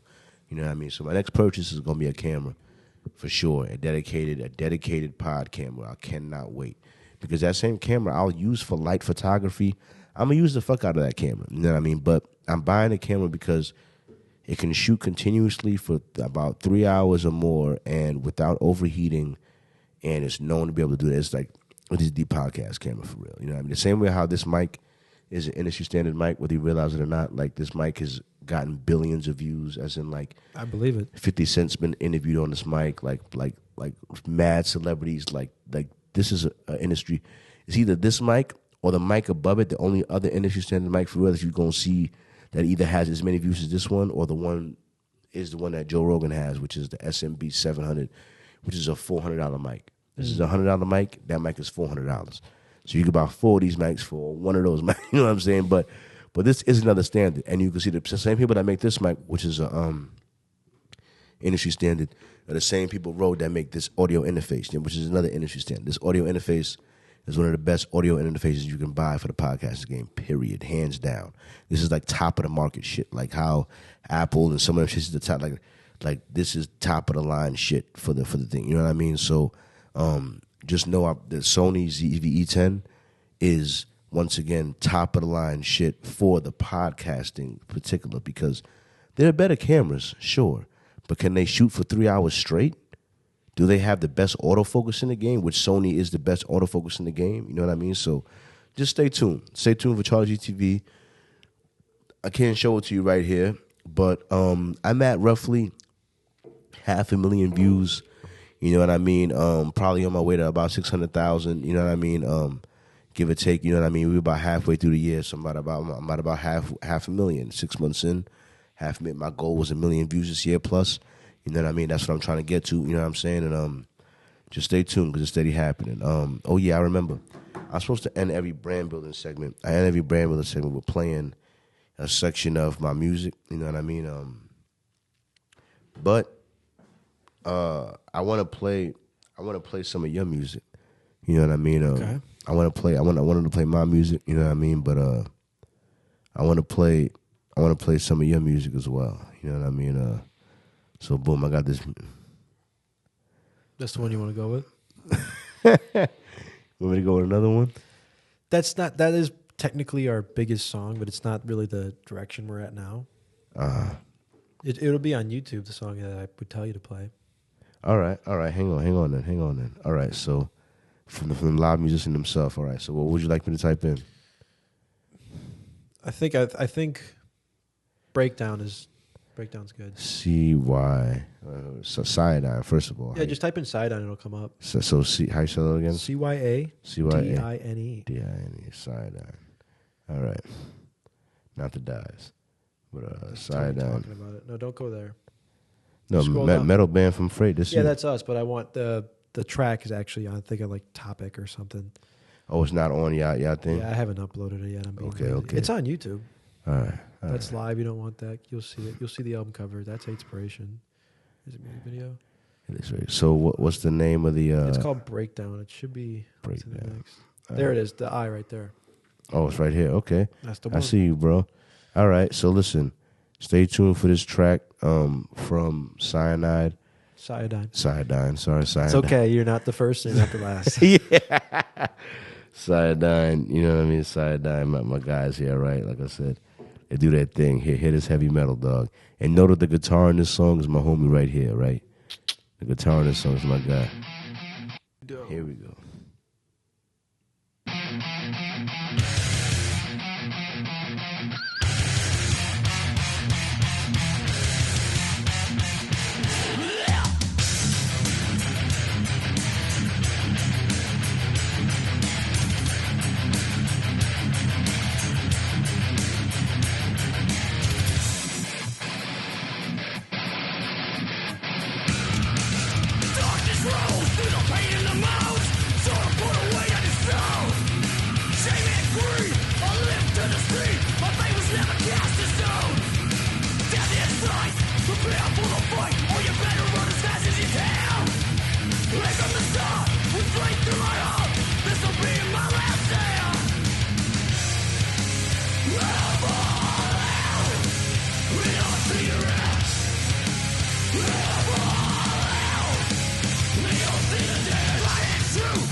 guys are cunts. YouTube, you guys are cunts. You know what I'm saying? But let me say something.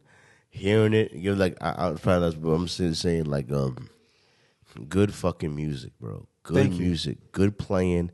You know what I mean? Great playing. You know what I mean? Like, because I was feeling. I can see I get the rhythm. It's not even at the best part yet, which sucks. I understand the whole. Like, I get the rhythm. It's a great song. I can't imagine people that like metal not liking this song. You know what I'm saying? Because I generally don't gravitate towards metal, don't like metal. You know what I mean? But even as an outsider, I can hear this song, appreciate the groove, appreciate the melody. You know what I mean? Even though it's on that track, that rank. This song right now on Spotify it's our number one song on Spotify. It's got 18,333 streams, so it's doing pretty okay. Yeah. Here's what I'll do. If you want to, Bluetooth my phone onto that. Yeah. This would be the best. If you want to give it a shot, maybe I'll play a different song this time, or no, I'll take it from that part because I feel bad that they've. Had to listen to that same, but it's good though. I like it, but in the same time though, I'll give it one last try. This is the Rodecaster Pro 2. Rodecaster Pro 2. You know what I mean? Paired 5-1. Oh, it's good. That's the code. Okay, good. Let's test. I'll test it real quick with. Like the copyright on this is insane. Yeah, just give me like 5 seconds. It won't give me for under 5 seconds, but play. Yeah. All right. God, what a great song that is. So we're doing breakdown, or should we do a different one? Whichever one you want to do. Whichever one you want to do. This is our latest single. I should promote this. It's called March or Die. Yeah.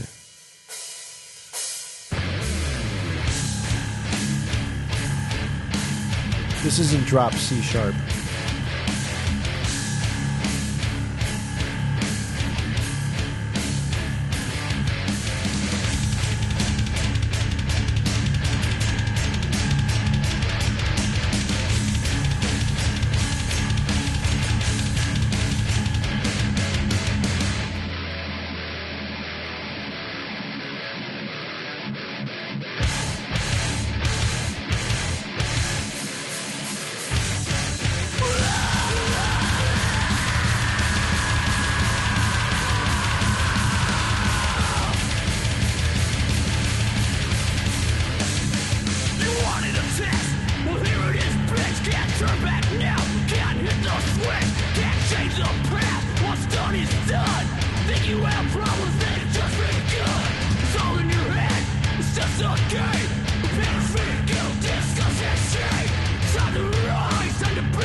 My man, that's my homie.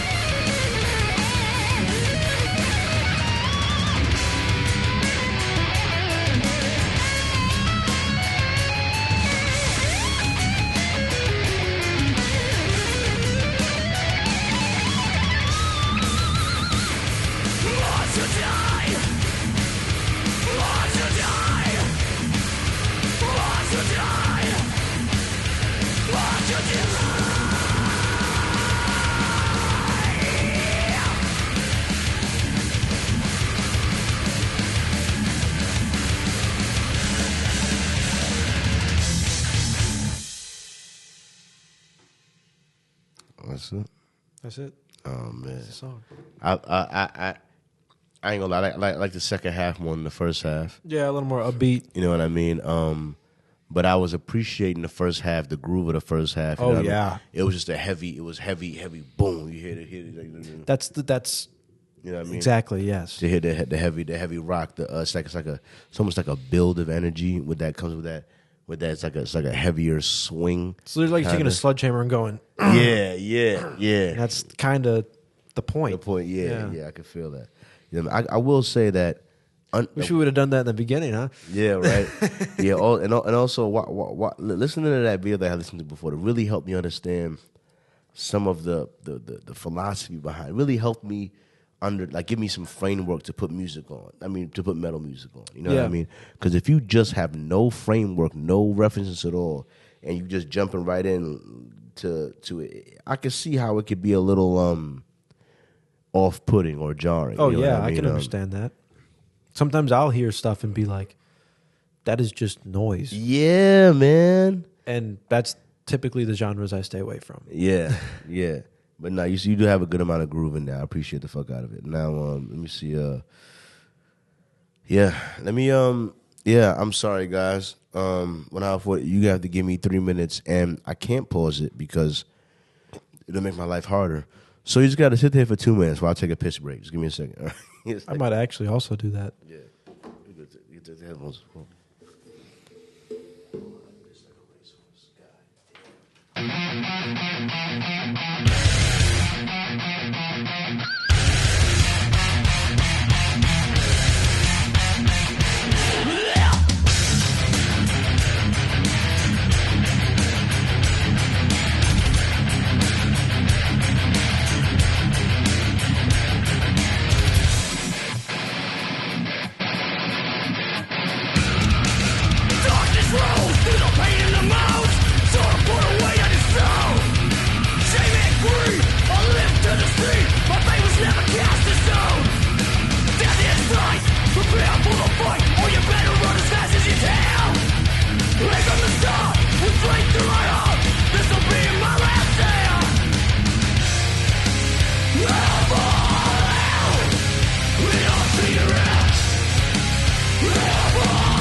Need to.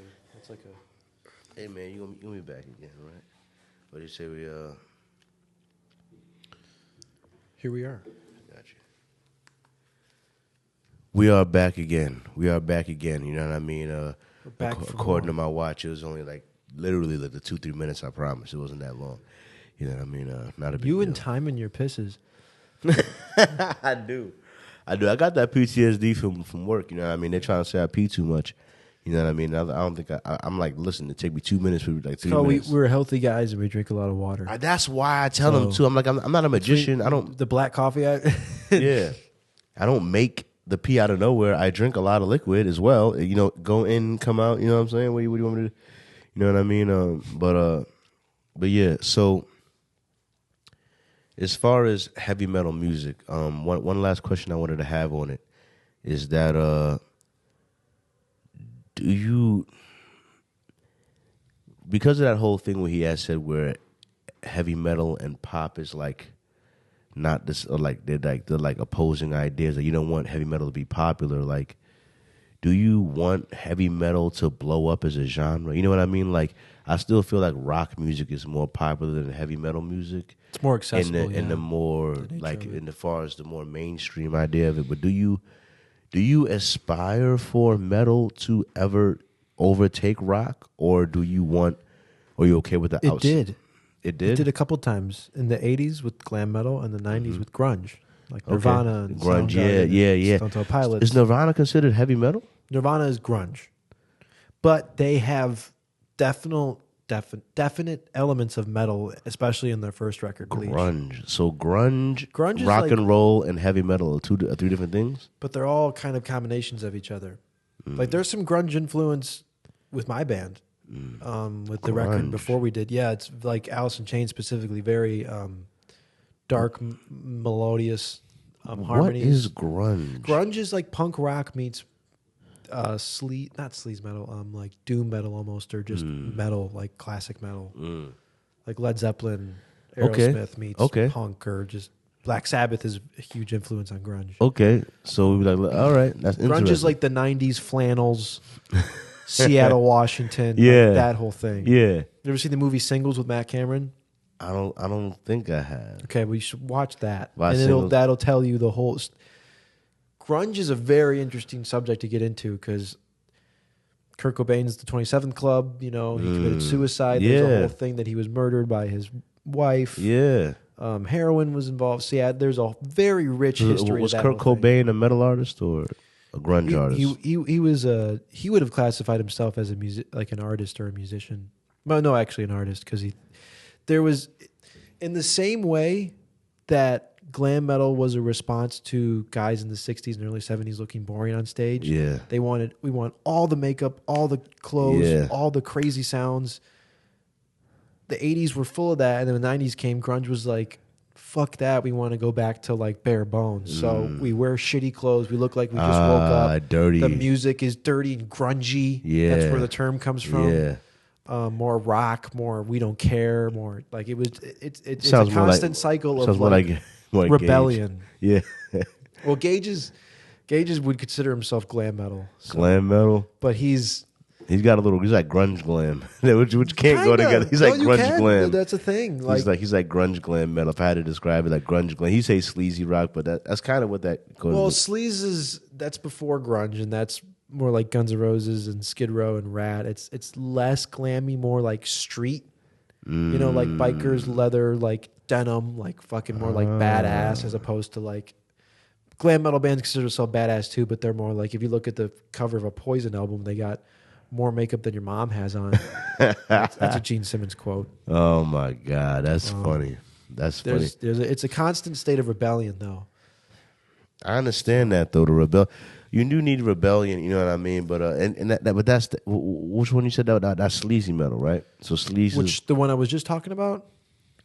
Yeah, that's who you're describing, sleazy, the sleazy badass, metal, yeah, but sleaze. So sleaze and then kind of like biker metal almost. Yeah, and not when you think of what a biker. I don't even want to get to what a biker listens to, but you think of more like probably like modern-ish metal.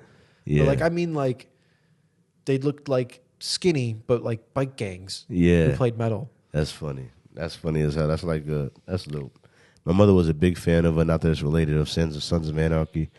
Not that it's related, but it's bikers. And I imagine that they, you know, or like sleaze metal was kind of like the more genuine form of like glam metal. Yeah. And also more tough. More tough. Or just more on the metal side of things than the glam side of things. Right. So another question I have for you here.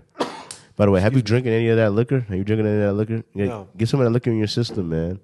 Even though you should have in the beginning though, because now you would have had an hour to sober up, 2 hours. Now it's like less advisable because you don't got as much time.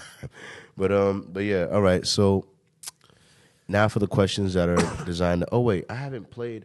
I kind of don't even want to. I'm not gonna. It's okay. I put them through too much with others. Anyway, just follow CharlieGtv. You know what I'm doing. Anyway, question: do you love America?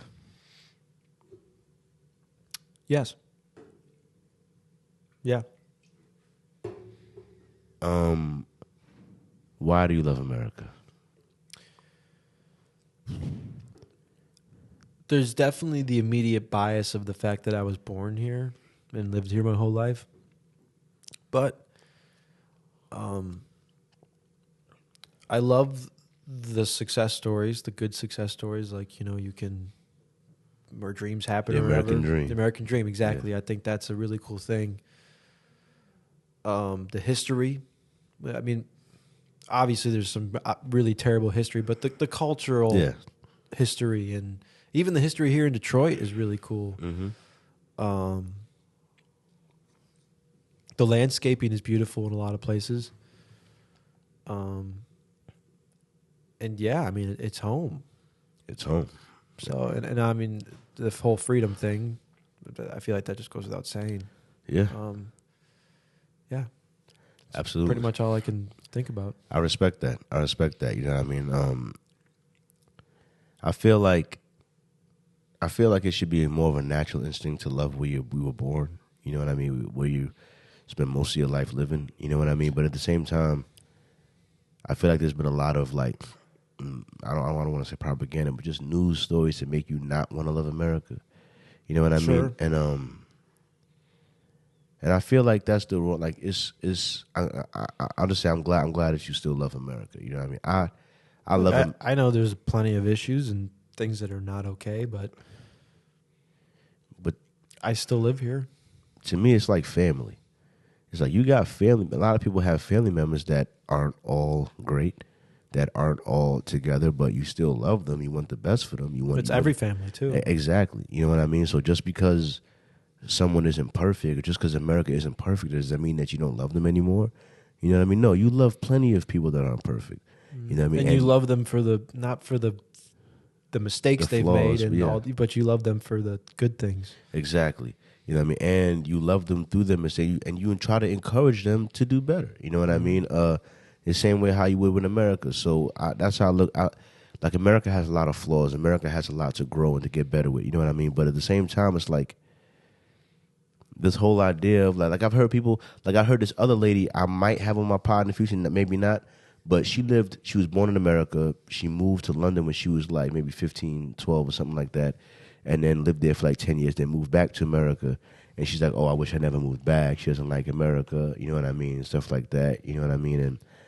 And I'm interested in her perspective, you know what I mean, to see how she feels about it, you know what I mean? But I could very well have that experience one day, but I haven't yet because I haven't been out of the country. I want to go. I want to go a lot of places, but, still. I haven't been that. My answer is limited to my experience. Yeah, I've been in Jamaica a couple times for like I've been in the Cayman Islands for like maybe 2-3 summers, you know what I mean?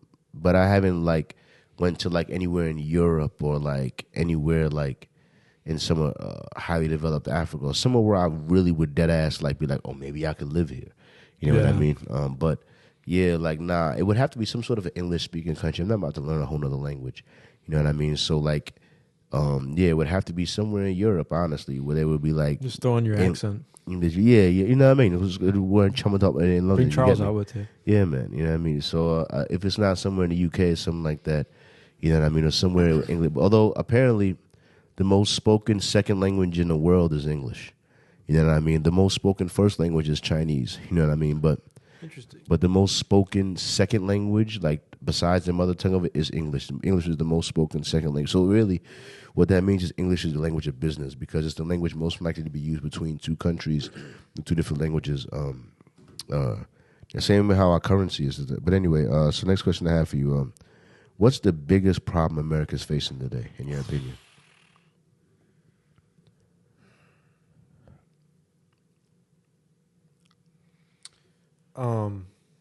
I know the answer. I'm just trying to think of corruption. We've always been facing it, and we never will not be facing it. I've never talked about politics in my solid answer in my career because I'm pretty apolitical, and it's mostly because of that. It's all fucked. I know that's so cliche, yeah, but it's just like everything's corrupted. You're not wrong. You're not wrong about that. That is a very solid answer for a guy 20 turning 21. You see how blatant your bullshit is? I'm gonna leave it alone. He said, yeah, corruption. That's all I gotta say. All right, I'm gonna drop my beer, drop my mic, and walk away now. I mean, it's fucked up because like it's always been there. Yeah, and it will never not be there. So it's just it kind of takes precedence over anything else because that's where it starts. You're darn right. That is a very, very, very good answer. You know what I mean? It stems from the answer I was gonna give. But it's because of your answer. That's what I'm saying. See, America sees the corruption, and my answer to the biggest problem America's facing would be like the anti-patriotism or like the lack of patriotism, the lack of the American people's taking responsibility for their government or their willingness to vote or their willingness to make change. They're like, I live in America, but America does things that I don't agree with. So I'm like, I'm American, but like America be doing like it's almost more common to be anti-American. It's almost more common like, oh fuck America, America does bullshit. You know. Meanwhile, you are an American. This is that if they come, they're coming for you too, right? You sitting there acting like you're not an American, but to everyone else in the world, you is an American. You know what I'm saying? So it's like, but at the same time, the reason why they feel that way is because of what you're saying, corruption. They're like, why should I vote? It's corrupt. Why should I engage in a system and try to change a system that's corrupt? So why should I? But that leads to anti-patriotism to some degree because it's like you can't change. If you feel like something's not working for you and you feel powerless to change it, then why would you fuck with it? I'm pro-America, not because of the politicians and whatever's going on in that realm of things. I'm pro-America because of the beautiful landscape we have here. Yeah. And the amazing people that live here. Yeah. There's a lot of just ass kickers who just like yourself fight it out and they fight the good fight. Like you start your own brand, you start your own business, you're an entrepreneur, you work really hard at your job, like that kind of that's the American dream. Pull yourself mindset. Up by the bootstraps. Exactly. I'm all about that. Yeah. I don't give a fuck about the politicians or anything because at the end of the day, they can't really take that from you. They'll try. They'll try, but that's why you fight. That's why we got the Second Amendment. And that's one of them too. And then it goes into politics. Yeah, I'm sorry, but but literally, I was watching a little clip, and it was like the whole purpose of the Second Amendment is for the people to have the ability to fight against tyranny. You know what I mean? Against the government. That is literally why we wrote it. Whole purpose. You know what I mean? Like the whole purpose is so that because it's harder for a government to be tyrannical over an armed republic, or armed people. Mm-hmm. You know what I mean? So even though they say, oh, they got missiles, we just got machine guns, like they're not going to take a missile to your house, dog. They're still pulling up with guys with body armor, with whatever to come try to take over your house, whatever. So still you having an AR or a weapon will still give you some reasonable defense of your house still. You know what I'm saying? So even with the advanced technology and all that happening, in my opinion, you know what I mean? And like I said, the whole purpose of it was to help the people still have power, you know what I mean? So as long as you don't let them take that, you know what I mean, I think we'll be all right, you know what I mean? I was even more so just talking about they can't take your will from you. Yeah. And your determination to make something of yourself. Yeah. And, no matter what the circumstances exactly. Are. And that's how I empower myself personally, you know what I mean? Because I'm like, that's what I would say to black people, to anybody out there, if any race, period, like, don't believe them. Like, they say that the greatest trick the devil ever pulled was to make the people think he didn't exist. You know what I mean? And like the greatest trick that the establishment ever pulled was to make you think your power doesn't. They're not corrupt. Yeah, they're not corrupt. and that your power doesn't exist. They make you feel like you can't beat the system. You can't beat the job. You can't make change. You can't make, like, don't believe you're powerless. Because if you were really powerless, that they wouldn't make so much time to try to convince you that you were powerless. It takes so much time to discourage you because they know at the end of the day, how many revolutions have happened? How many times have the governments been to the French Revolution, our revolution against the Britain? Like, it happens all the time. Like, do you think it was easy for America do you know Britain owned like 1/4 of the known world at one point, and America was still like, nah, no tag. We still revolted. They were the biggest force. What I'm talking about. Yeah, they were literally the biggest force in the world, and America was still like. Just unbelievable amount of fuck you. Yeah, that's what I'm saying. So, as much as the government is powerful or whatever, like, don't think that amount of fuck you don't still exist and that freedom that created us in the first place. let them get crazier, right? Fuck you guys, okay? Right. This is America, right? Freedom, goddammit. You know what I mean? So, next question I got for you off the top. All right. Do you ever want to get married? God, wow, we're going there. Yeah. Yeah. Yeah, I think I do. You do? It would. I'm laughing because we've had so many conversations about this. Is what you talk about at work. Yeah. If it'd have to be the right person. Yeah. But the way so you funny. said, yeah, it was so smooth. Yeah. I mean, just, yeah. At some point, I'm in no rush, but if I ever find that right person and it's just, I feel like I'll know when it's that time. Yeah. Speaking of the right person, if you had to describe your perfect wife, how would you describe her? Oh, my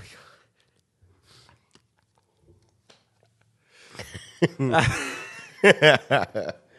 Well, you got any books lying around? Yeah, right. That's an inside joke. Yeah. So you can flip through the. No, I'm joking. You know. No, okay, and this is a serious answer. I don't know that I really could, as far as like what they look like, or not what they look like. What would they? What? Oh, just there's like certain attributes. What would personality type? Like, I know you haven't been spending that much time like actively looking for a wife. No, but what are some qualities or some things that a woman that you would do that make you think, I could sign up for life for this? Someone who makes me feel the way I would want them to feel. Like someone who I know is giving in the same amount of effort I am to make them happy within reason. Yeah. You know, like just it's obviously someone that you gotta be able to click with, and just obviously, I mean, you can say all the cliche things like honesty and whatnot, but I feel like you just know when it's that right. You trust them. You have blind faith. Yeah. You're attracted to them. Yeah. No matter what, they could have thrown up at 3 a.m. and they got makeup smeared and whatever. It doesn't matter. Like, you still look at them and go, "You are beautiful, and I love you." Yeah. I guess just that. There's just that person. I don't know. That's pretty much all I can say. I hear people say that a lot in modern day, like they want to find their person, my person. Mm-hmm. You know what I mean? And it doesn't mean that there's just the one person. It could be multiple people. Yeah, it's just about finding that one person that works, and then it works for as long as it does. Exactly. It might be the rest of your life. It took me a while to realize that through therapy, because after my first relationship, I thought, well, that was the person, and I just screwed it up.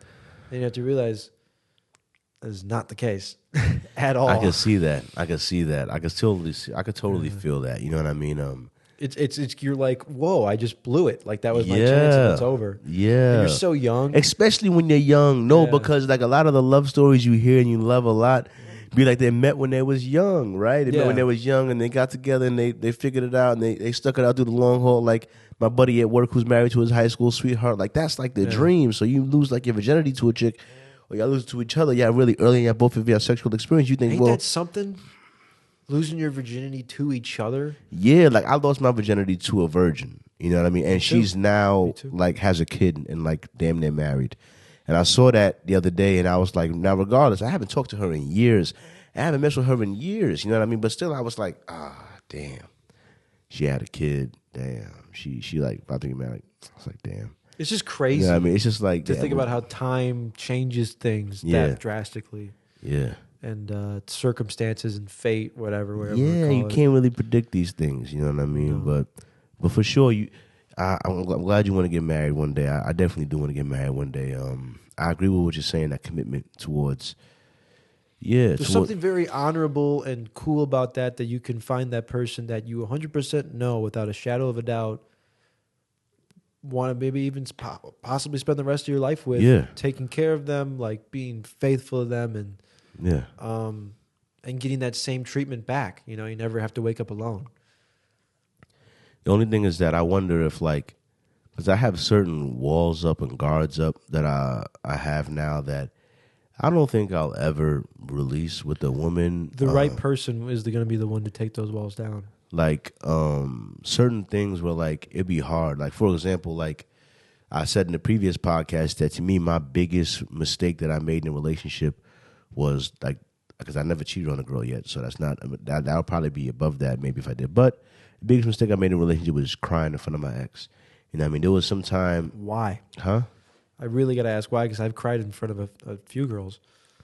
In my opinion, like women, take a drink, man, take a drink. In my opinion, when women look at you to be like the strong one, they look at you for stability. They think like they could be emotional or whatever, but their man gonna be solid or whatever. And when the man start getting emotional, they're like, damn, we both emotional. What the fuck going on here? You know what I mean? I can see how women feel that way. And when I cried in front of her, it wasn't now. I'll cry today with my significant other. I got no problem crying because of a movie. That's probably the most likely situation you're going to see me cry. I'll cry over a movie. I'll cry over a TV show. You know what I mean? But crying about life problems or like crying about like us as a relationship. Like at the time when I cried, it was something where like I was like feeling like I had to do like a lot of work to like earn her back, something like that. I was like, almost like I don't know how to put it.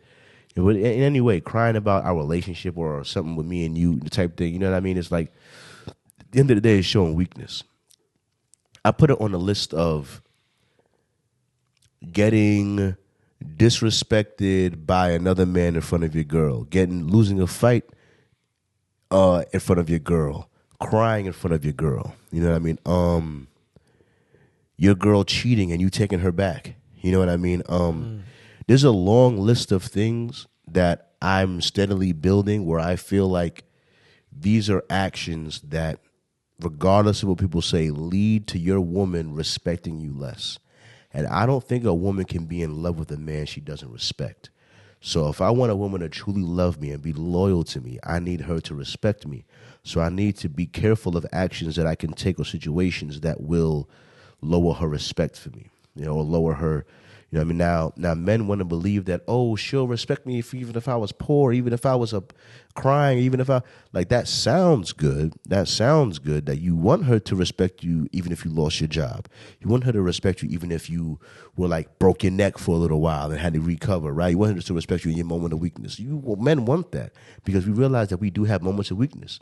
And that would give us anxiety to know that she loves me, but if I should falter at any point, she might leave me for someone else that might be stronger in that point. You know what I mean? But it's like I don't know. It's a weird thing. Respect a woman because I don't know. Like I said, I don't feel comfortable enough with any woman to ever like cry in front of her or ever like let her see me weak. You know what I mean? Like I don't really. I understand. Agree. I understand you don't agree. And to be honest, in the perfect ideal marriage, that wouldn't be a problem because she would have enough of an understanding of who I am in general to understand that you judge me because my moment of weakness is like invalid. You know what I mean? Like or something like that. It makes you seem more human. Yeah, because there's a lot of dads out there that are not in touch with their emotions at all. My dad, I mean, he is, but there's definitely times where I'm like, you can tell he's really, being a man.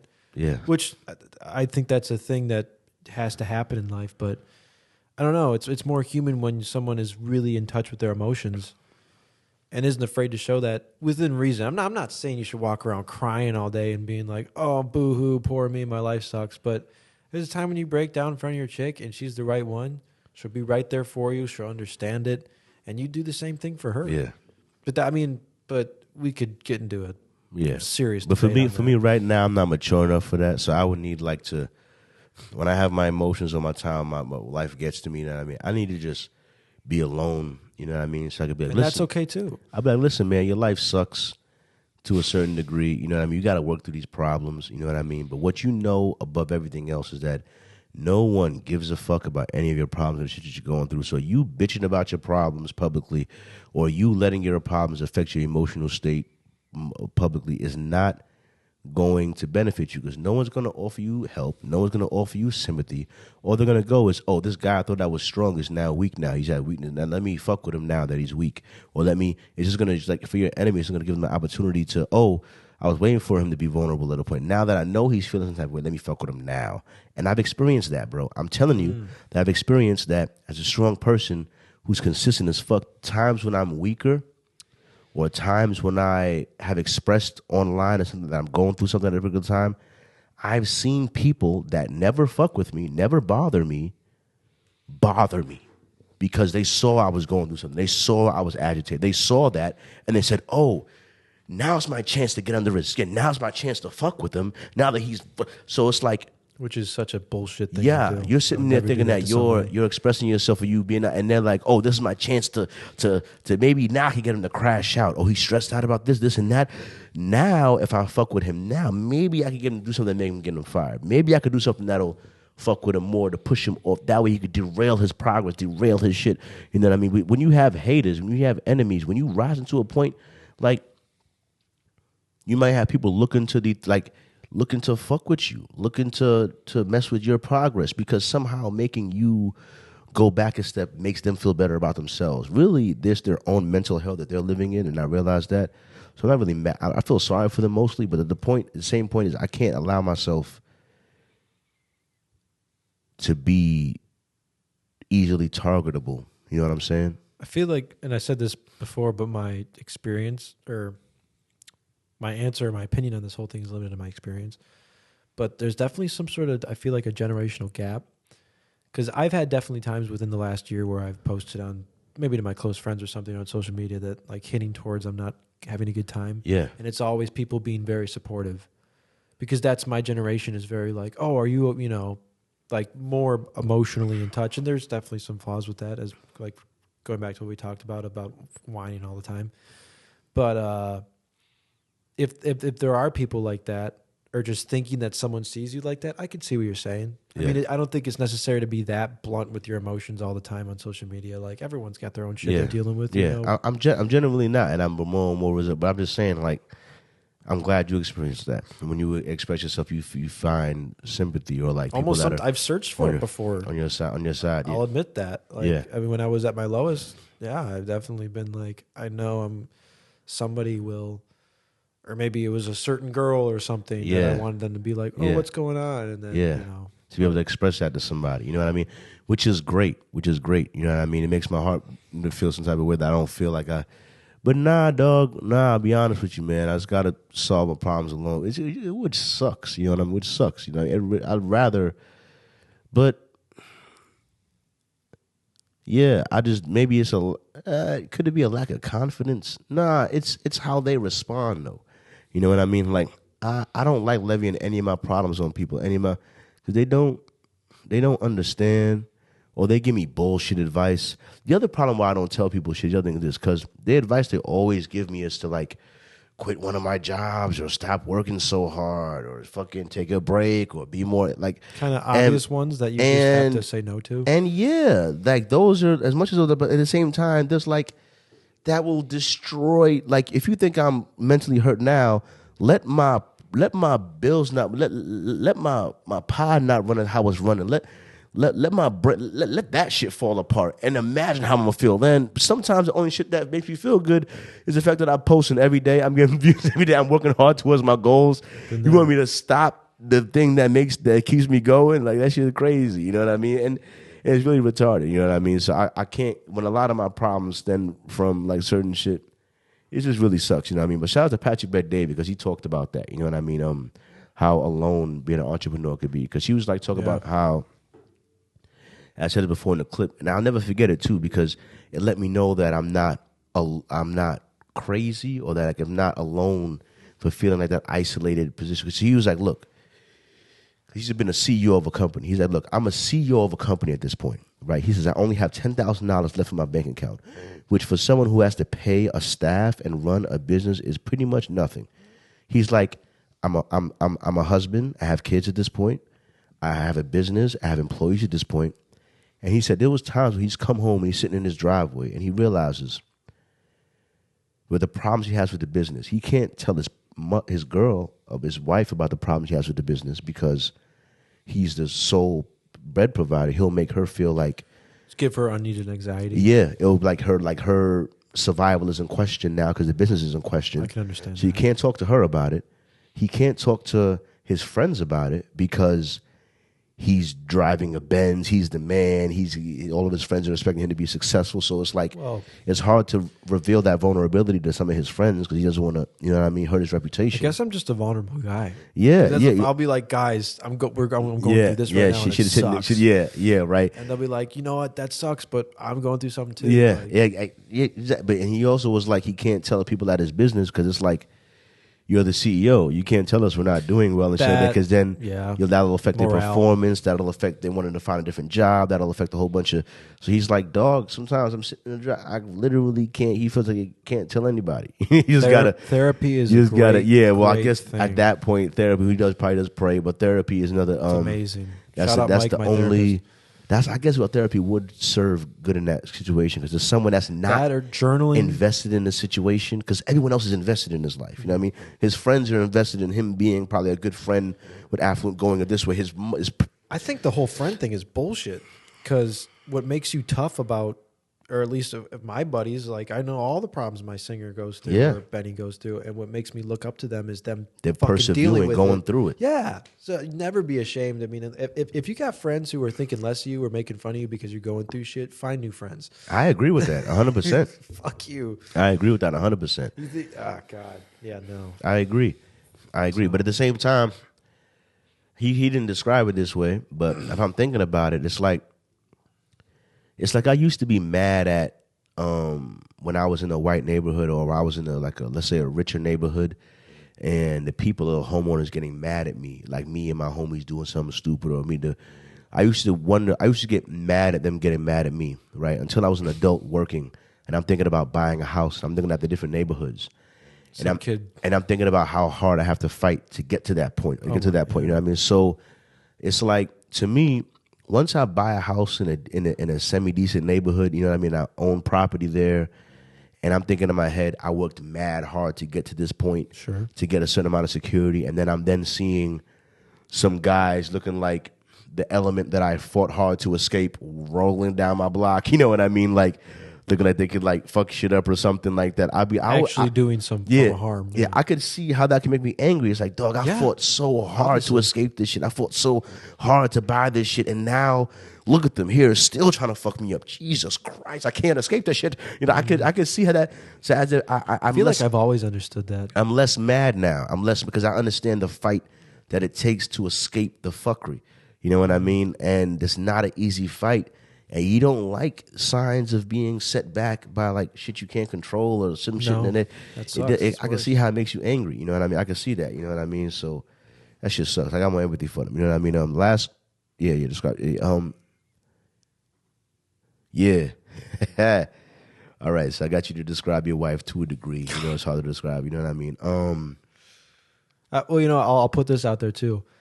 I love goth girls and alt girls, if that wasn't obvious for those of you who follow me. Yeah, I've seen that. He showed me a couple girls, and I'll be like, dog, they're about to take your soul. He's like, I love that. If you look like you're about to take my soul, you have tattoos, pale, any color of hair, black's cool. Yeah. That's the real shallow end of it. He about that life. Yes. He try to crack them cheeks now. Anyway, Noah Polston Official is my Instagram. So I gave you... Yeah, 100%. Yeah, hit my homie. He's gonna be in the description. Hit my homie. All right, he's 21 years old. He's shooting ropes. He ready to bust. All right, hit my homie up. He ready to go. You know what I mean? But yeah, here's the thing. Whoa. Whoa, pause. But nah, what you call it? Reference to Sean, by the way. yeah. Shout out to him. Sorry. What you call it? So I gave you a lot of my perspective on metal as an outsider. Sure. You know what I mean? Trying to do my little research, trying to get the vibe, trying to get in there. You know what I mean? Now I wanted to ask you, how do you see hip-hop as an outsider to the hip-hop culture? The culture? Or just in general, because the culture to me, I was representing the mosh pit. That's like culture there, you know what I mean? Like, so yeah, how do you see hip-hop? The hip-hop I like is in like Eric B. and Rakim and the Fat Boys and Sugar Hill and the Gang, like I think is just a fucking groovy, clever a lot with the lyrics and whatnot. I just don't like a lot of modern hip hop rap. Or we're talking about hip hop or rap because my stepfather would argue that they're two separate things, and that I don't understand some of that, but I know that the distinction is made quite often. But I don't like modern stuff. But I do like Public Enemy and Run DMC. And why do you think that you can vibe with more 90s hip hop than modern day hip hop? I feel like a lot of the topics are more genuine from then. They're not entertainers like our friend O says. Yeah. And just almost like more intelligent lyrics, honestly. Like the thought structures that are. I'm not saying there's rappers now that I'm probably just aren't aware of. I'm sure. Yeah, of course. But also, I don't know. Maybe it's because most of the music I listen to, rock-wise, is from the 70s, 80s, and 90s, so it has that kind of sound to it, even though it's not the same. It's still got that vibe. Yeah, you can tell. Like the vocal tone, like Chuck D from Public Enemy, his voice is fucking mean. Yeah, and so is Rakim. Like it's that deep, like just fucking. It's like heavy. You know, and that I think that's what I mess with about it too. I respect that. Even like Biggie and stuff, like he's got a great tonal voice. He does. I don't like the real like airy kind of like, I guess Lil Wayne, like that kind, like where it just doesn't sound as. So you like hip hop with a little bass in their voice? Oh yeah, because that's what that is. It's more. They got a deeper voice. Yeah, and the grooves might have actual instruments in it. Yeah, that like too. Paid in full. There's a lot more actual instrumentation in earlier hip hop too. And it might be sampled and messed with, but at least it's it's still real music. Or they took it from some of a record. Yeah, not like some guy making beats. There's nothing wrong with that. Electronic, you know what I mean? Yeah. I don't know. Just always it feels more organic to me. It's also what I grew up on. So that changes things, but the more it just seemed more genuine. It was in a lot of ways. It really was in a lot of ways because NWA, those guys fucking meant that shit. Yeah. And so did Wu-Tang. Like they were not fucking around. No, they weren't. They weren't at all. You know what I mean? I feel like a lot of hip hop today is too many artists trying to just make money. You know what I mean? Sure. They just want to make money. I feel like they just want to make money. Honestly, when I look at most of hip-hop today, I feel like they just want to make money. You're a drug dealer, and you don't care about the message you portray. You don't care about the topics of the song. What you care about is making enough money to escape the hood, help a couple people you love escape the hood, and that's about it. You're not trying to make change. You're not trying to send a message. You're not trying to stand for something. You're not trying to do none of that other stuff for real. You're just trying to use hip-hop as a business. You know what I mean? And I've heard many rappers say that. There was like, oh, I was just trying to make it out the hood. I was just trying to. Well, didn't you tell me that record label like heads or maybe managers will sign people and their life insurance or something like that? Yeah. They're signing gangster rappers and then taking out a life insurance policy on that same rapper. He's like, oh, he's rapping about violent stuff and he's with a gang and he's talking about a bunch of killings and stuff. Oh, great. Let me sign him. And take out a life insurance policy, and give him more money to do more, and then operate at a higher level of ignorance, at a higher level, make money off of that ignorance all the way up until he gets shot, and then of course once an artist gets killed, his streams go way more. So guy get to own the music that's gonna skyrocket after he gets killed and get paid on the life insurance policy. It's a win-win. Yeah, I'll just sign these knuckleheads. You know what I mean? It's great. It's fantastic. You know what I mean? Even if terrible. Yeah, I mean, so it is terrible. You know what I mean? But at the same time, it's like, I remember this argument I had with my stepfather because he was like saying that corporate America took over hip-hop and that's why hip-hop died or whatever the hell. And I'm like, he's saying corporate America takes over everything. He's saying hip-hop not organic anymore. And I'm still like, for artists to get signed nowadays in 2024, they have to have an online audience first. They got to have followers. They got to have likes. Same thing for bands. And you got to have that. And you kind of can't fake that, bro. They gotta fuck with you. They gotta like your music. They gotta. So it's like, as much as you want to get mad at modern hip hop artists for talking about nothing but roly this and bullshit, that bullshit that they're talking about got them a following from organic people in real life. Yeah, I can't argue with that. And that's what got him signed because they weren't going to sign him without that following. So that's as organic as it gets. You had to go straight to the people. So to me, it's like, why are the people liking this music that does nothing for, doesn't speak to them? I was saying to someone else, like, we're about to go to World War III. Like, literally, it's crazy. They just changed the law in the draft. You should care about this. They changed the law in the draft to automatically, before you used to have to register. I'm registered. You used to have to register to vote, and registering to vote will register you for the draft. Now they changed the law where, regardless if you're registered to vote, 18 to 28, American, automatically registered for the draft. They just changed that law this week. Oh, yeah, because I had to manually do it. Yeah. Now, no need. Don't worry about it, dog. Automatically. And I'm telling y'all, we've been going to World War III, and then they just changed the law so that the 8 to automatically registered in the draft. What do you think that's for? Can you connect? Can you think past 1 week of time and see the future? Can you think past 1 week of time and see the I told you the headlines of the Russian shit coming into Cuba, right? Do you remember the Cold War Russian missile Cuban crisis? Can you remember that from history? Can you just connect the change in draft wars, funding Ukraine? If you could just pop your head out of the smoke of this rat beef or whatever dumb thing that the mainstream media trying to distract you with, you know what I mean? Whatever Donald Trump trial, whatever they're distracting you with, whatever new show, new food came out, whatever they're doing their best to distract you. In the meanwhile, they're changing the laws on the draft and big warships are moving in. Do you know that warship in Cuba, according to the doc, is 90 miles off of the Florida coast? 90 miles. It's 90 miles away from America. There's a Russian warship 90 miles off the coast of America right now. 90 miles. And they have missiles. There are missiles that are a lot that exist today they're intercontinental missiles. You understand that? So we have intercontinental missiles. They don't need that when they're 90 miles away from the border of your country. You know what I mean? Like, I'm just saying. You know what I mean? So there's a lot to worry about today, but I guess got on that is hip hop is an outsider. The reason why I brought that up is because I feel like bombs could drop today, and the next track these rappers will release was my rolly, rolly, rolly, my Benz, my Benz. You know what I mean? Like, they're completely disconnected from. Sure. And some of my favorite rock songs from back in the day, like this one, Creedence Clearwater Revival, Fortunate Son. That song, which I only had to do 3 notes before he understood. That song is about a guy saying that he doesn't want to get drafted in the war because he's not a fortunate son. He's not like he's going to get drafted. You know what I mean? That's an anti-war song. Yep, and it's a also lot of 60s songs were. And it's all, why?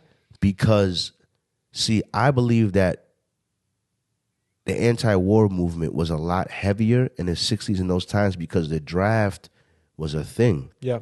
They understood that if we go to war, we go to war. Right. Not it's whoever signed up for the army. So the disconnect between the American public and what we do at war is different right now. You know what I'm saying? So, but back in those times, it's like, they about to, like Muhammad Ali, big champion, you drafted, you war. Like you, millionaire, famous person, war. Jimi Hendrix. You know what I'm saying? So, like, it's like, they understood that it don't matter what your lifestyle, don't matter who you do, war, which made on the mindset, war matters. Today it's like, Russia's there, they're changing, like it doesn't matter, like it doesn't matter, like, you think it don't matter, it's fucked.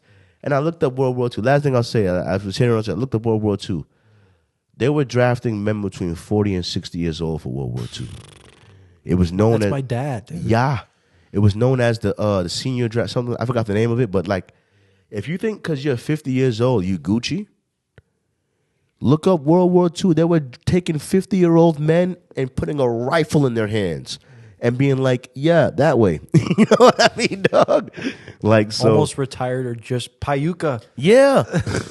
Imagine being 62 and they're like, here. And you're like, fucking.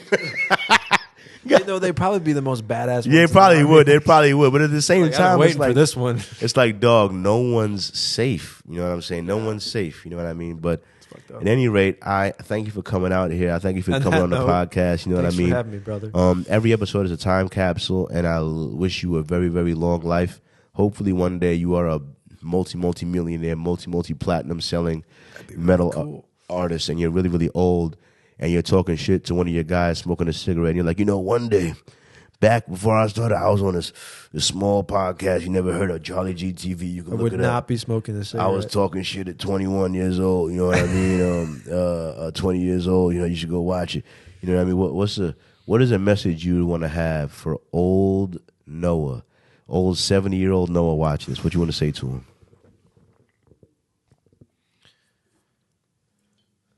I hope you did what you knew you were supposed to. Or is this, I mean, that, but like, what is the context? Like, what I wish I would have done? Because it's kind of hard to imagine that. Imagine you 60 years old, you looking back at your young self. What would you want your young, what do you want to say to Assuming that everything went the way it was supposed to? Yeah. Just stay on the right path. Stay on the right path. And that means a lot of things for me personally. Yeah. But, you know, make sure I'm being productive and staying disciplined, but also enjoying the journey. Enjoy the journey. Having a good time still, and continuing to love myself and keep chipping away at the bullshit to get to the person that, you know, I want to be, and continually, you know, always just trying to be your best self. 100%. Really comes down to. So if you had to talk to the past, to the 9-year-old Noah that after his drum set broke, he picked up the guitar and he was going to go hard with the guitar. If you could talk to that 9, 10-year-old Noah, what would you tell him? Don't hang out with Gage. No, I'm playing. But everything had to happen because you had to hang out with him to start the band, to start the when you really look back at life, you realize everything had to happen. No, I mean, that's. But I'm just joking. But what would you say to that 10-year-old? Not to cut you. What would you say to that 10-year-old Noah?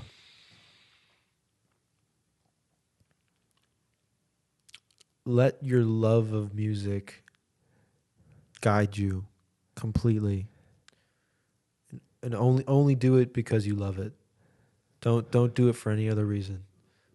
Because I was very hard on myself a lot of times throughout those times, and there's some decisions that like you said, everything leads to that, but I just wish I would have taken more time just to do the things that I love to do. Yeah. Completely, and not rush into it so hard and so fast. Do you feel like you missed out on the childhood a little bit? No, I'm not even so much talking about the child, because my childhood pretty much went the way I wanted it to go anyways. I mean, more so in the sense of my relationship to the instrument. You know, it became almost a job kind of early on. I see. Because, you know, competitions and this, that, and the other thing, but probably would have told him not to get in a serious ass relationship at 14, actually. Yeah. And just stay focused on the music. And yeah. So 100%. I guess that. So young musicians out there, stop chasing the pussy, even though. Well, I didn't say that. Yeah. But focus on the music, focus on the passion.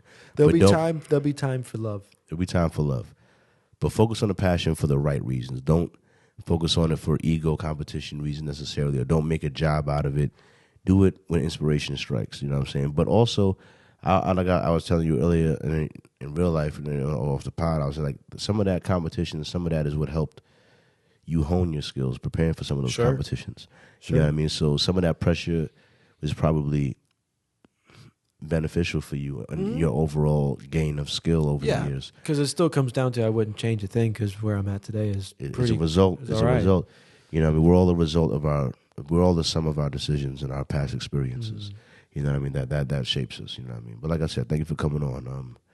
I appreciate Absolute the hell pleasure. out of you. Hopefully one day I'll have you on again, or hopefully your band on. Band, as well. yeah. And I look forward to it. Yeah. You know what I mean? With that being said, hang on. Sorry, guys. I'm trying to get it for you. What the hell is this? What is going on? I'm sorry. I'm trying to get it. I apologize. I'm gonna work on getting it programmed back into the beta right now, and I'm gonna work on getting it programmed back into the audio interface, the outro music, the intro music, and stuff. But I honestly don't know how to program these smart buttons yet. I know that they could do a whole lot of stuff because they got a whole bunch of features and stuff, but I just don't know how to use it all. You know, when you buy a device that's more capable than your actual skill level of how to use it, you know what I'm saying? It happens, you know what I'm saying? But here we go, yeah.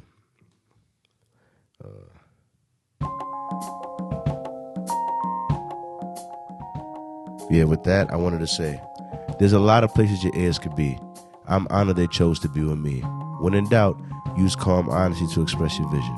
And most of all, thanks for listening.